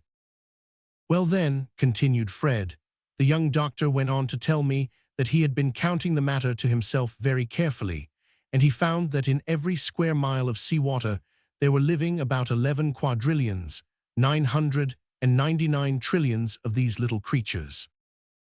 "Oh, hallo, come now," we all cried, opening our eyes very wide indeed. "But I say, how much is that?" inquired Tom Larkins. "Oh, that's just what I said to the young doctor, and he said to me, 'I'll tell you what, Fred Borders, no man alive understands how much that is, and what's more, no man ever will, but I'll give you some notion of what it means.' And so he told me how long it would take 40,000 men to count that number of 11 quadrillions, 999 trillions, each man of the 40,000 beginning 1, 2, 3, and going on till the sum of the whole added together would make it up. Now, how long do you think it would take them? Guess." Fred Borders smiled as he said this and looked round the circle of men. "I know," cried one, "it would take the whole 40,000 a week to do it." "Oh, nonsense, they could do it easy in 2 days, said another. "That shows how little you know about big numbers," observed Tom Larkins, knocking the ashes out of his pipe. "I'm pretty sure it couldn't be done in much less than 6 months, working hard all day, and macking allowance for only 1 hour off for dinner." "You're all wrong, shipmates," said Fred Borders. "That young doctor told me that if they'd begun work at the day of creation, they would only have just finished the job last year." "Oh, gammon, you're jockin'," cried Bill Blunt. "No, I'm not," said Fred, "for I was told afterwards by an old clergyman that the young doctor was quite right, and that anyone who was good at arithmetic could work the thing out for himself in less than half an hour." Just as Fred said this, there came a loud cry from the masthead that made us all spring to our feet like lightning. "There she blows, there she breaches." The captain was on deck in a moment. "We're away," he cried. "On the lee beam, sir, sperm whale about 2 miles off, there she blows." Every man was at his station in a moment, for after being some months out, we became so used to the work that we acted together like a piece of machinery, but our excitement never abated in the least. "Sing out when the ship heads for her." "Aye, aye, sir." "Keep her away," said the captain to the man at the helm. "Bob Ledbury, hand me the spyglass." "Steady from the masthead." "Steady it is," answered the man at the helm. While we were all looking eagerly out ahead, we heard a thundering snore behind us, followed by a heavy splash. Turning quickly round, we saw the flukes of an enormous whale sweeping through the air not more than 600 yards astern of us. "Down your helm," roared the captain. "Haul up the mainsail and square the yards. Call all hands." "All hands ahoy," roared Bill Blunt in a voice of thunder, and in another moment every man in the ship was on deck. "Hoist and swing the boats," cried the captain. "Lower away." Down went the boats into the water. The men were into their places almost before you could wink, and we pulled away from the ship just as the whale rose the second time, about half a mile away to leeward. From the appearance of this whale, we felt certain that it was one of the largest we had yet seen, so we pulled after it with right good will. I occupied my usual place in the captain's boat, next the bow oar, just beside Tom Larkins, who was ready with his harpoons in the bow. Young Borders pulled the oar directly in front of me. The captain himself steered, and as our crew was a picked one, we soon left the other 2 boats behind us. Presently a small whale rose close beside us, and sending a shower of spray over the boat, went down in a pool of foam. Before we had time to speak, another whale rose on the opposite side of the boat, and then another on our starboard bow. We had got into the middle of a shoal of whales, which commenced leaping and spouting all round us, little aware of the dangerous enemy that was so near. In a few minutes more up comes the big one again that we had first seen. He seemed very active and wild. After blowing on the surface once or twice, about a quarter of a mile off, he peaked his flukes and pitched down head foremost. "Now then, lads, he's down for a long dive," said the captain. "Spring your oars like men. We'll get that fish for certain if you'll only pull." The captain was mistaken. The whale had only gone down deep in order to come up and breach or spring out of the water. For the next minute, he came up not 100 yards from us and leaped his whole length into the air. A shout of surprise broke from the men, and no wonder, for this was the largest fish I ever saw or heard of, and he came up so clear of the water that we could see him from head to tail as he turned over in the air, exposing his white belly to view, and came down on his great side with a crash like thunder that might have been heard 6 miles off. A splendid mass of pure white spray burst from the spot where he fell, and in another moment he was gone. "I do believe it's New Zealand Tom," cried Bill Blunt, referring to an old bull whale that had become famous among the men who frequented these seas for its immense size and fierceness, and for the great trouble it had given them, smashing some of their boats and carrying away many of their harpoons.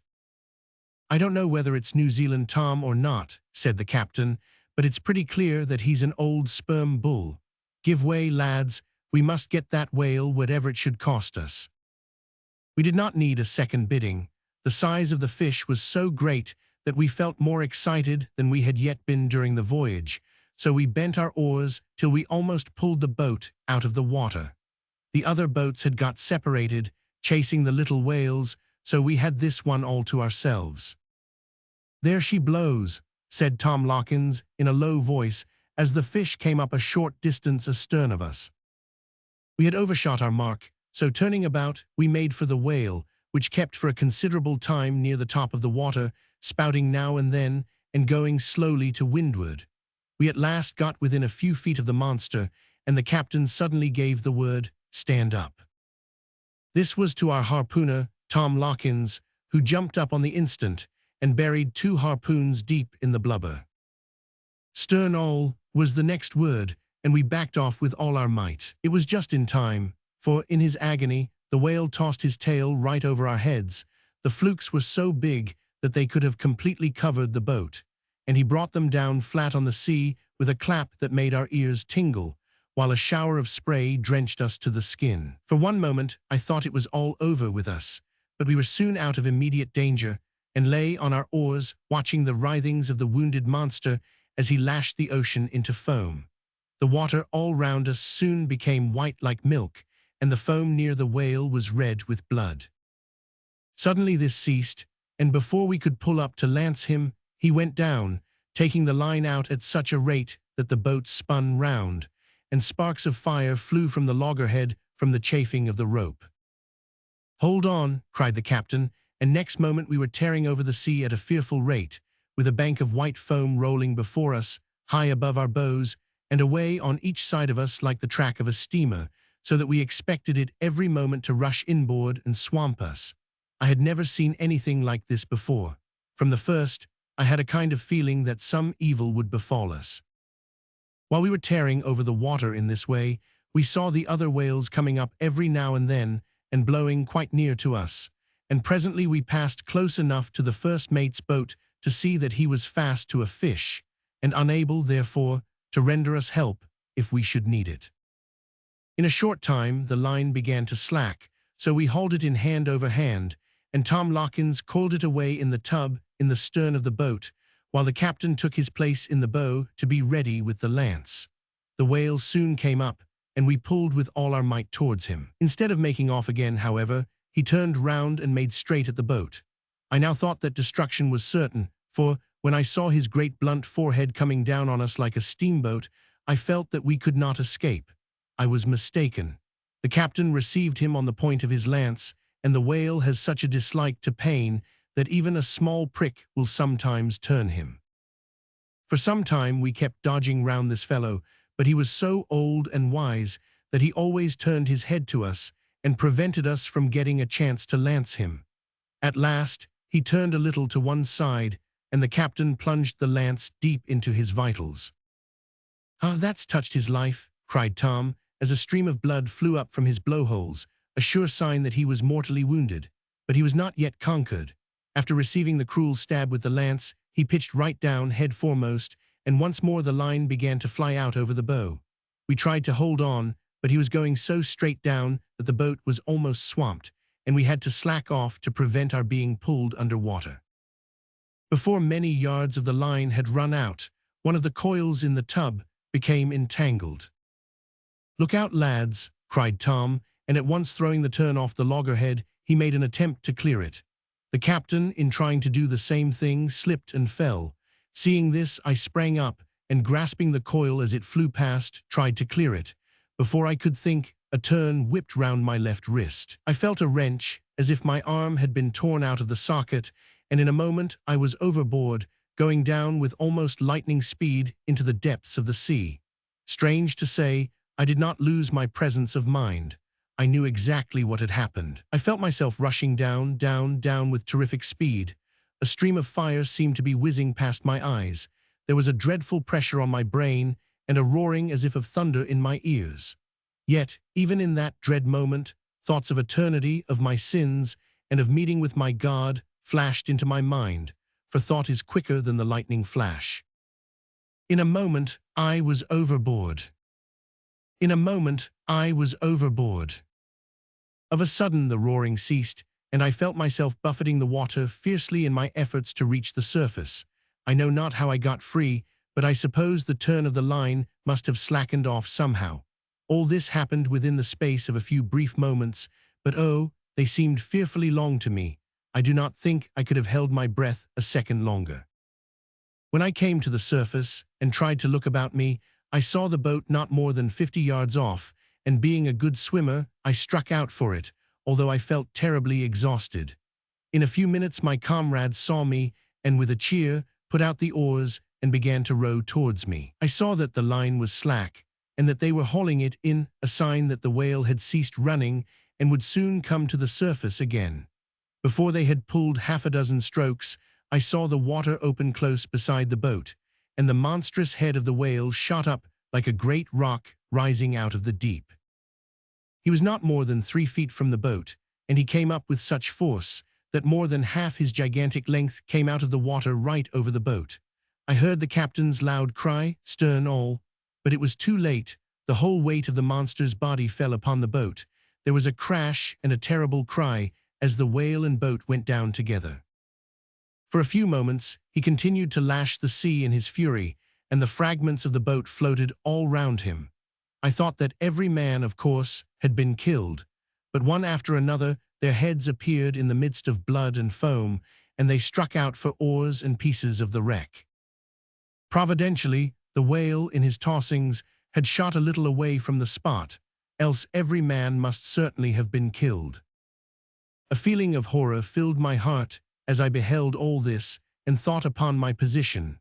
Fortunately, I had succeeded in reaching a broken plank, for my strength was now so much exhausted that I could not have kept my head above water any longer without its assistance. Just then I heard a cheer, and the next time I rose on the swell, I looked quickly round and saw the mate's boat making for the scene of action as fast as a stout and willing crew could pull. In a few minutes more, I was clutched by the arm and hauled into it. My comrades were next rescued, and we thanked God when we found that none were killed, although one of them had got a leg broken and another an arm twisted out of joint.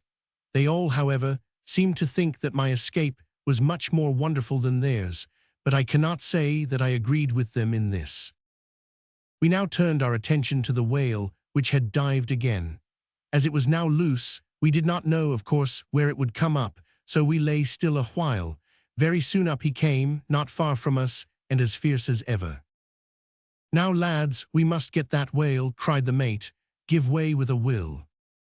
The order was obeyed. The boat almost leaped over the swell, and before long, another harpoon was in the whale's back. "Fast again, hurrah!" shouted the mate, "now for the lance."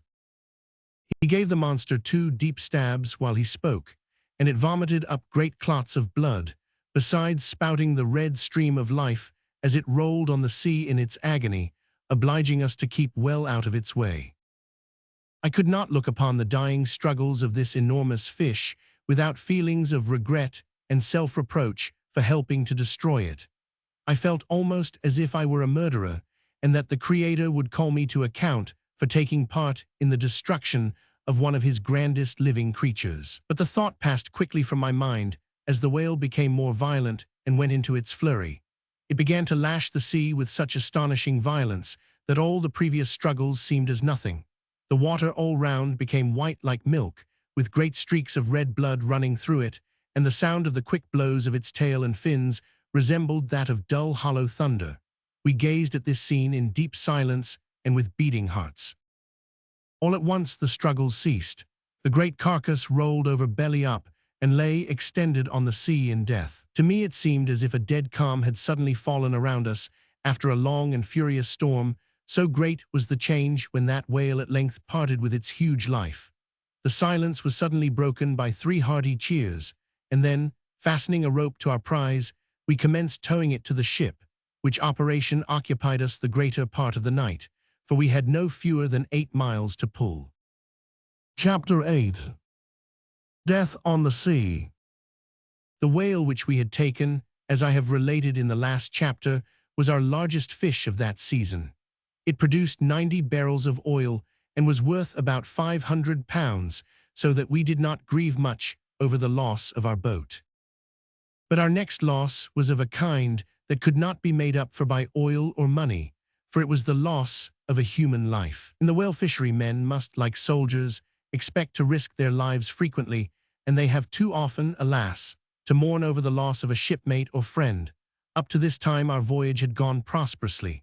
We had caught so many fish that nearly half our cargo was already completed, and if we should be as lucky the remainder of the voyage, we should be able to return home to Old England much sooner than we had expected. Of course, during all this time, we had met with some disappointments, for I am not describing everything that happened on that voyage. It would require a much thicker volume than this to tell the half of our adventures. We lost 5 or 6 fish by their sinking before we could get them made fast to the ship, and 1 or 2 bolted so fast that they broke loose and carried away a number of harpoons and many a fathom of line. But such misfortunes were what we had to look for. Every whaler meets with similar changes of luck, and we did not expect to fare differently from our neighbors. These things did not cause us much regret beyond the time of their occurrence, but it was far otherwise with the loss that now befell us. It happened on a Sunday forenoon.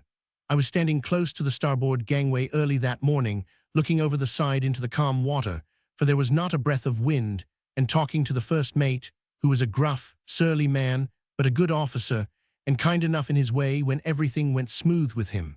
But things don't go very smooth generally in whaling life, so the mate was oftener gruff than sweet. "Bob Ledbury," said he, "have you got your cutting-in gear in order?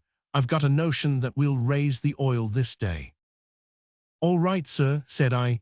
"You might shave yourself with the blubber spades. That was a good fish we got last, sir, wasn't it?" "Pretty good, though I've seen bigger." "He gave us a deal of trouble too," said I. "Not so much as I've seen others give," said he. "When I was fishing in the Greenland seas, we made fast to a whale that cost us I don't know how many $100. You must know the first mate was a Yankee, and he reckoned everything in dollars." "How was that, sir?" asked I. "Well, it was something in this fashion. We were floating about in the North Atlantic one calm, hot day, just something like this, only it was the afternoon, not the morning. We were doing nothing, and whistling for a breeze, when, all of a sudden, up comes 5 or 6 whales all round the ship, as if they had spied her from the bottom of the sea, and had come up to have a squint at her. Of course the boats were manned at once, and in less than no time we were tearing after them like all alive. But them whales were pretty wildish, I guess. They kept us pulling the best part of 5 hours before we got a chance at them.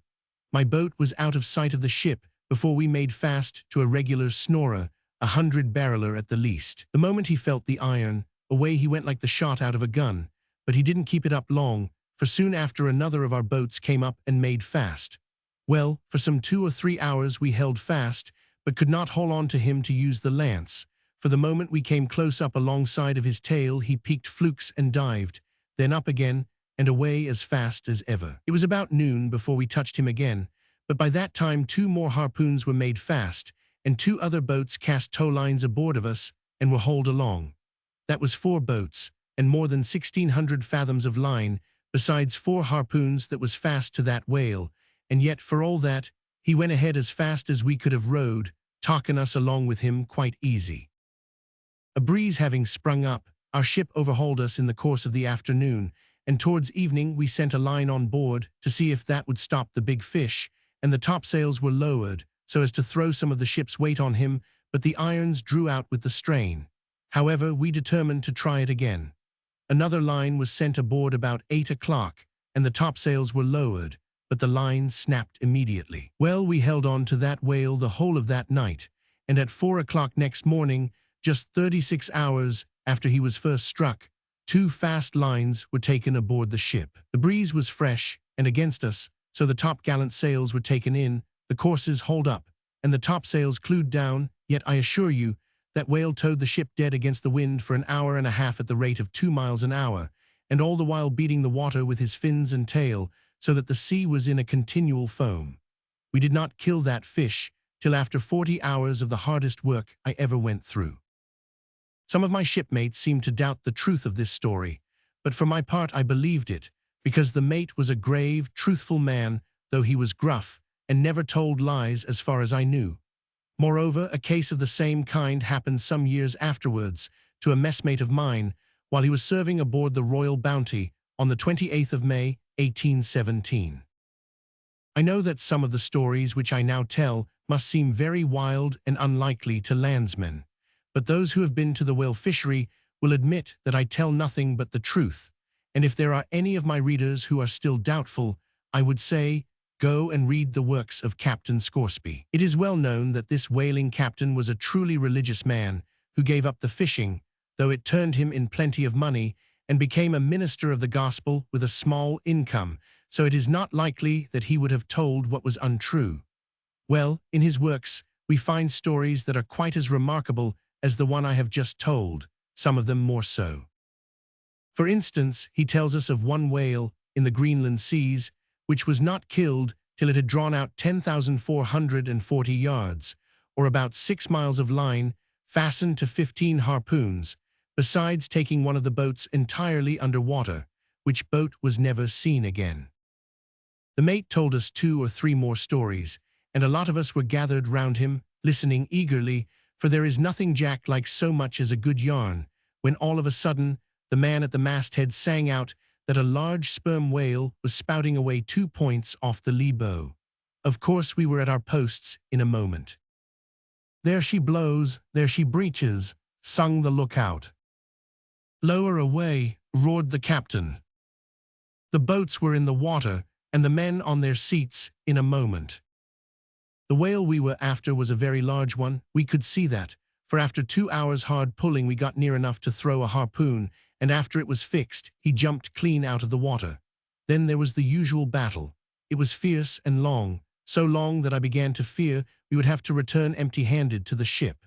We put 10 harpoons into him, one after another, and had a stiff run between the fixing of each. It is astonishing the difference between the fish. One will give you no trouble at all. I have often seen a good big fellow killed in half an hour. Another will take you half a day, and perhaps you may lose him after all. The whale we were now after at last took to showing fight.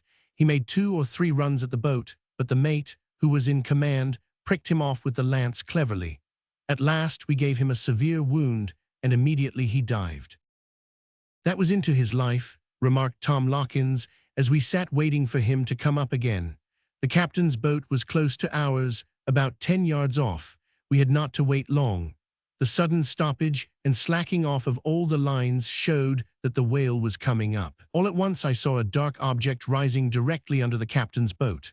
Before I could make out what it was, almost before I could think, the boat flew up into the air, as if a powder magazine had exploded beneath it. The whale had come up and hit it with his head right on the keel, so that it was knocked into pieces, and the men, oars, harpoons, lances, and tackle shot up in confusion into the air. Immediately after that the whale went into his flurry, but we paid no attention to him in our anxiety to pick up our companions. They all came to the surface quickly enough, but while some made for the boats vigorously, others swam slowly and with pain, showing that they were hurt, while one or two floated, as if dead, upon the water. Most of the men had escaped with only a few cuts and bruises, but one poor fellow was hauled out of the water with a leg broken, and another was so badly knocked about the head that it was a long time before he was again fit for duty. The worst case, however, was that of poor Fred Borders. He had a leg broken and a severe wound in the side from a harpoon which had been forced into the flesh over the barbs, so that we could hardly get it drawn out. We laid him in the stern of the boat, where he lay for some time insensible, but in a short time he revived and spoke to us in a faint voice. His first words were, "I'm dying, messmates, it is into my life too." "Don't say that, Fred," said I, while my heart sank within me.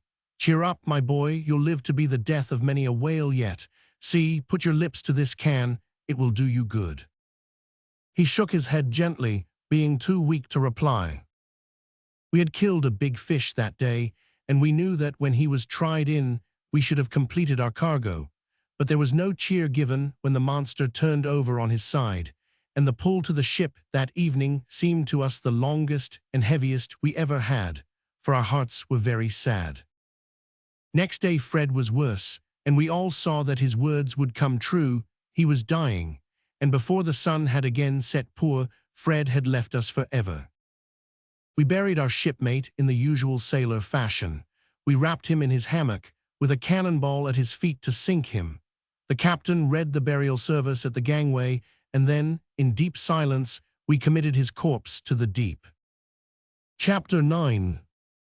News from home, again. Shoregoing people have but little notion of the ease with which the heart of a jackdaw is made to rejoice when he is out on a long voyage. His pleasures and amusements are so few that he is thankful to make the most of whatever is thrown in his way.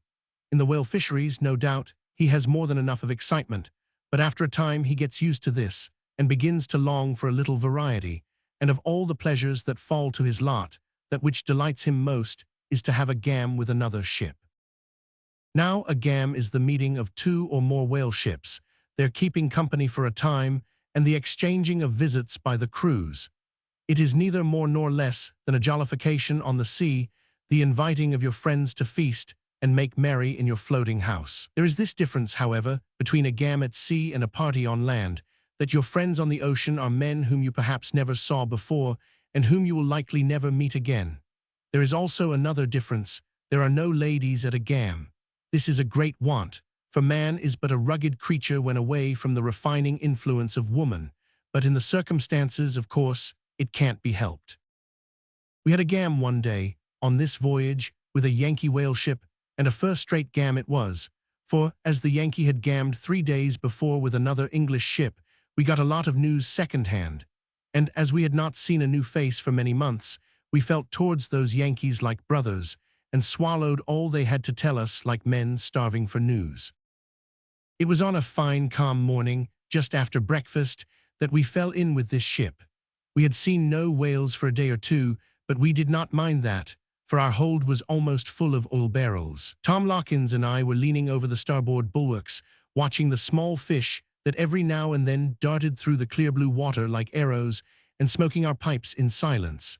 Tom looked uncommonly grave, and I knew that he was having some deep and knowing thoughts of his own which would leak out in time. All at once, he took his pipe from his mouth and stared earnestly at the horizon. "Bob," said he, speaking very slowly, "if there ain't a ship right off the starboard beam, I'm a Dutchman." "You don't mean it," said I, starting with a feeling of excitement. Before another word could be uttered, the cry of "Sail ho!" came ringing down from the masthead. Instantly the quiet of the morning was broken. Sleepers sprang up and rubbed their eyes. The men below rushed wildly up the hatchway. The cook came tearing out of his own private den, flourishing a soup ladle in one hand and his tormentors in the other. The steward came tumbling up with a lump of dough in his fist that he had forgot to throw down in his haste, and the captain bolted up from the cabin without his hat. "Where away?" cried he, with more than his usual energy. "Right off the starboard beam, sir." Square the yards, look alive, my hearties, was the next order, for although the calm sea was like a sheet of glass, a light air, just sufficient to fill our top-gallant sails, enabled us to creep through the water. "Hurrah!" shouted the men as we sprang to obey. "What does she look like?" roared the captain. "A big ship, sir, I think," replied the lookout, "but I can only just make out the top of her main t-gallant S.L. Sailors scorn to speak of top-gallant sails." Gradually, one by one, the white sails of the stranger rose up like cloudlets out of the sea, and our hearts beat high with hope and expectation as we beheld the towering canvas of a full-rigged ship rise slowly into view. "Show our colors," said the captain. In a moment, the Union Jack of Old England was waving at the masthead in the gentle breeze, and we watched anxiously for a reply. The stranger was polite. His colors flew up a moment after and displayed the stripes and stars of America. "A Yankee!" exclaimed some of the men in a tone of slight disappointment. I may remark that our disappointment arose simply from the fact that there was no chance, as we supposed, of getting news from home out of a ship that must have sailed last from America.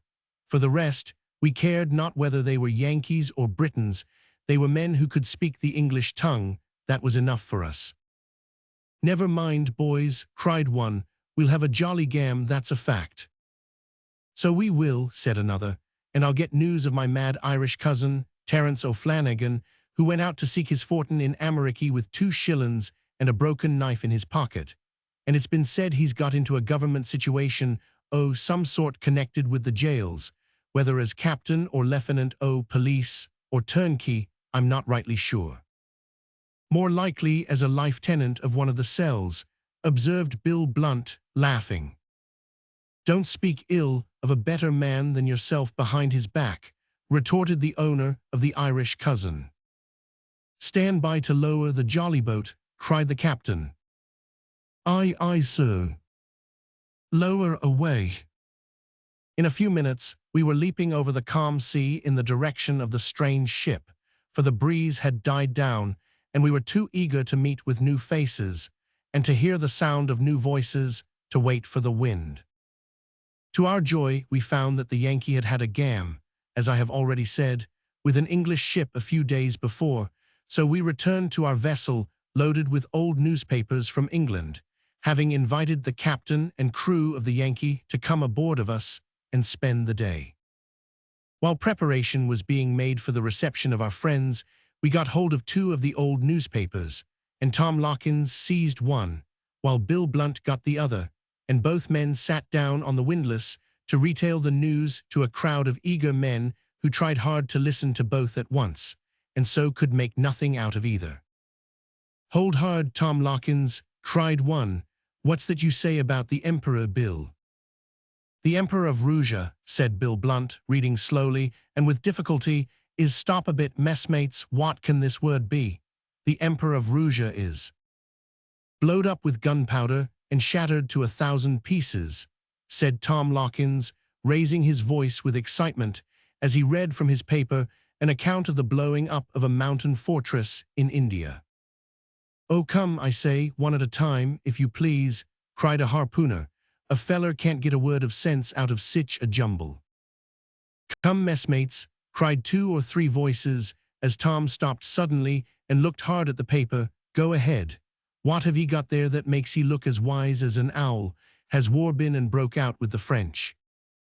"I do believe he's readin' the births, marriages, and deaths," said one of the men, peeping over Tom's shoulder. "Read 'em out then, can't ye?" cried another.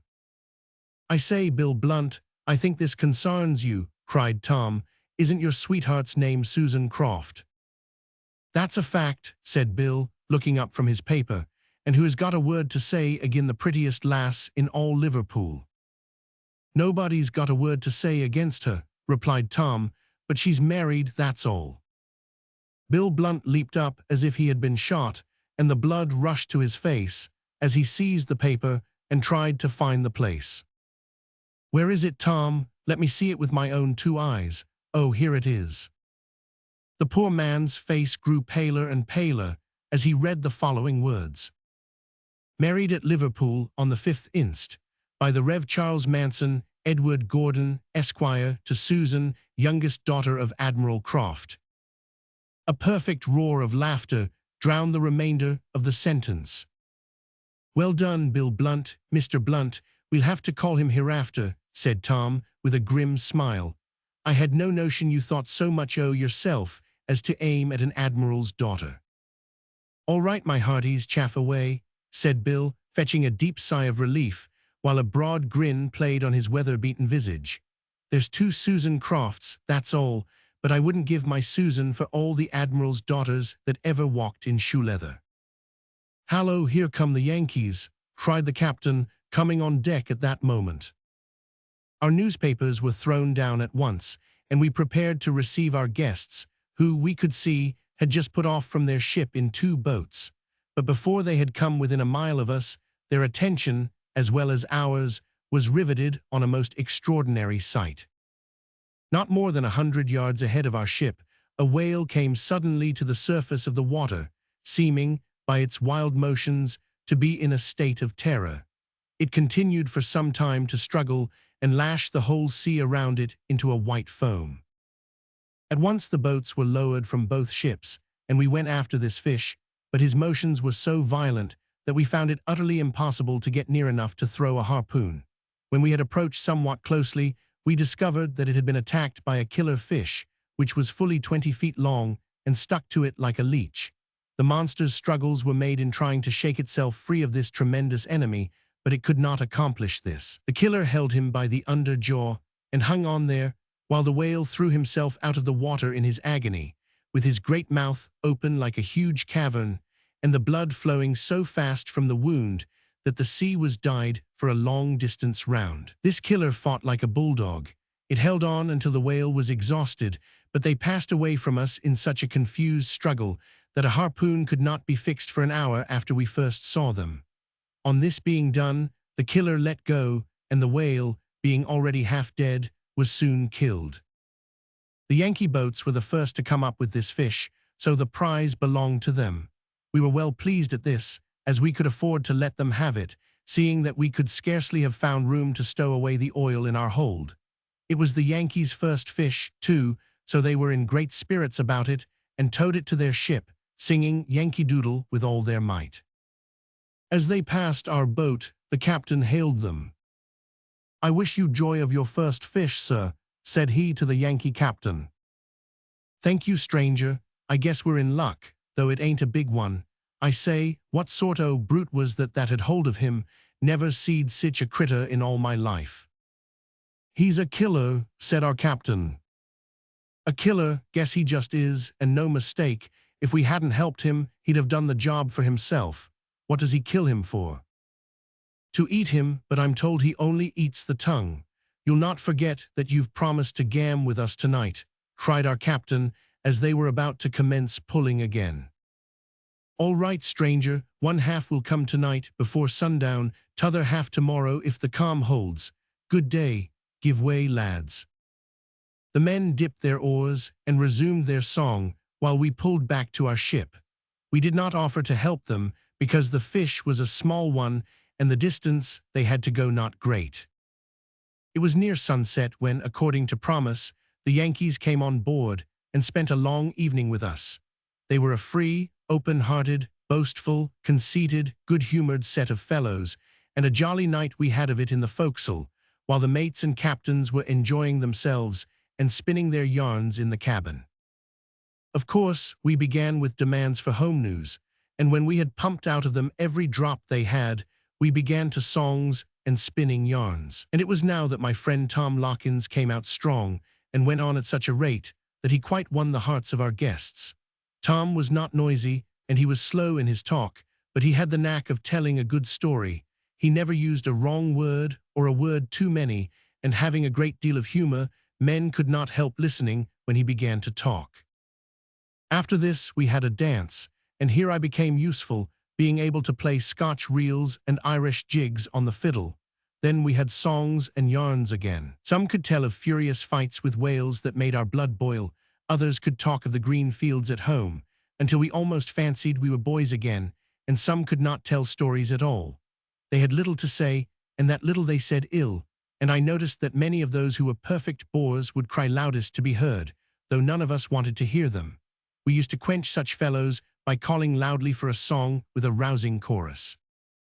It was not till the night was far spent, and the silver moon was sailing through the starry sky, that the Yankees left us and rode away with a parting cheer. Chapter 10. Return home. 6 months after our gam with the Yankees, Tom Lockins and I found ourselves seated once more in the little garret beside my dear old mother. "Dearie me, Robert, how changed ye are." "Changed, mother? I should think so. If you'd gone through all that I've done and seen since we last sat together in this room, you'd be changed too." "And have ye really seen the whales, my boy?" continued my mother, stroking my face with her old hand. "Seen them, aye, and killed them too, many of them." "You've been in danger, my son," said my mother earnestly, "but the Lord has preserved you safe through it all." "Aye, mother, he has preserved my life in the midst of many dangers," said I, "for which I am most thankful." There was a short silence after this, during which my mother and I gazed earnestly at each other, and Tom Lockins smoked his pipe and stared at the fire. "Robert, how big is a whale?" inquired my mother suddenly. "How big? Why, it's as big as a small ship, only it's longer and not quite so fat." "Robert," replied my mother gravely, "he didn't use to tell untruths. He must be jockin'." "Joking, mother? I was never more in earnest in my life. Why, I tell you that I've seen, aye, and helped to cut up, whales that were more than 60 feet long, with heads so big that their mouths could have taken in a boat. Why, mother, I declare to you that you could put this room into a whale's mouth, and you and Tom and I could sit round this table and take our tea upon his tongue quite comfortable. Isn't that true, Tom?" My mother looked at Tom, who removed his pipe, puffed a cloud of smoke, and nodded his head twice very decidedly. "Moreover," said I, "a whale is so big and strong that it can knock a boat right up into the air and break in the sides of a ship. One day a whale fell right on top of one of our boats and smashed it all to bits. Now that's a real truth."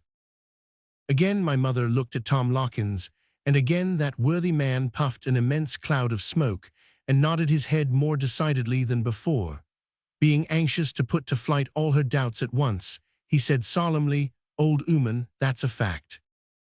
"Robert," said my mother, "tell me something about the whales." Just as she said this, the door opened, and in came the good old gentleman with the nose like his cane knob, and with as kind a heart as ever beat in a human breast.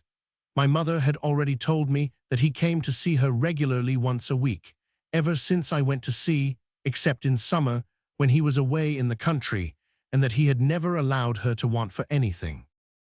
I need scarcely say that there was a hearty meeting between us three, and that we had much to say to each other. But in the midst of it all my mother turned to the old gentleman and said, "Robert was just going to tell me something about his adventures with the whales." "That's capital," cried the old gentleman, rubbing his hands. "Come, Bob, my boy, let's hear about 'em." Being thus invited, I consented to spin them a yarn. The old gentleman settled himself in his chair, my mother smoothed her apron, folded her hands, and looked meekly into my face. Tom Lockins filled his pipe, stretched out his foot to poke the fire with the toe of his shoe, and began to smoke like a steam engine.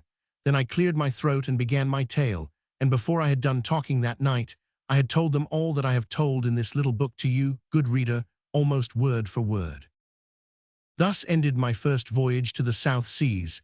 Many and many a trip have I made since then, and many a wonderful sight have I seen, both in the South and in the North. But if I were to write an account of all my adventures, my little book would grow into a big one. I must therefore come to a close. The profits of this voyage were so great that I was enabled to place my mother in a position of comfort for the rest of her life, which, alas, was very short. She died about 6 months after my return. I nursed her to the end and closed her eyes. The last word she uttered was her Saviour's name. She died, as she had lived, trusting in the Lord, and when I laid her dear head in the grave, my heart seemed to die within me. I'm getting to be an old man now, but through the blessing of God, I am comfortable and happy. As I have more than enough of this world's goods and no family to care for, my chief occupation is to look after the poor, and particularly the old women who live in my neighborhood. After the work of the day is done, I generally go and spend the evening with Tom Lawkins, who lives nearby and is stout and hearty still. Or he comes and spends it with me, and while we smoke our pipes together, we often fall to talking about those stirring days when, in the strength and hope of youth, we sailed together to the South Seas and took to fighting the whales.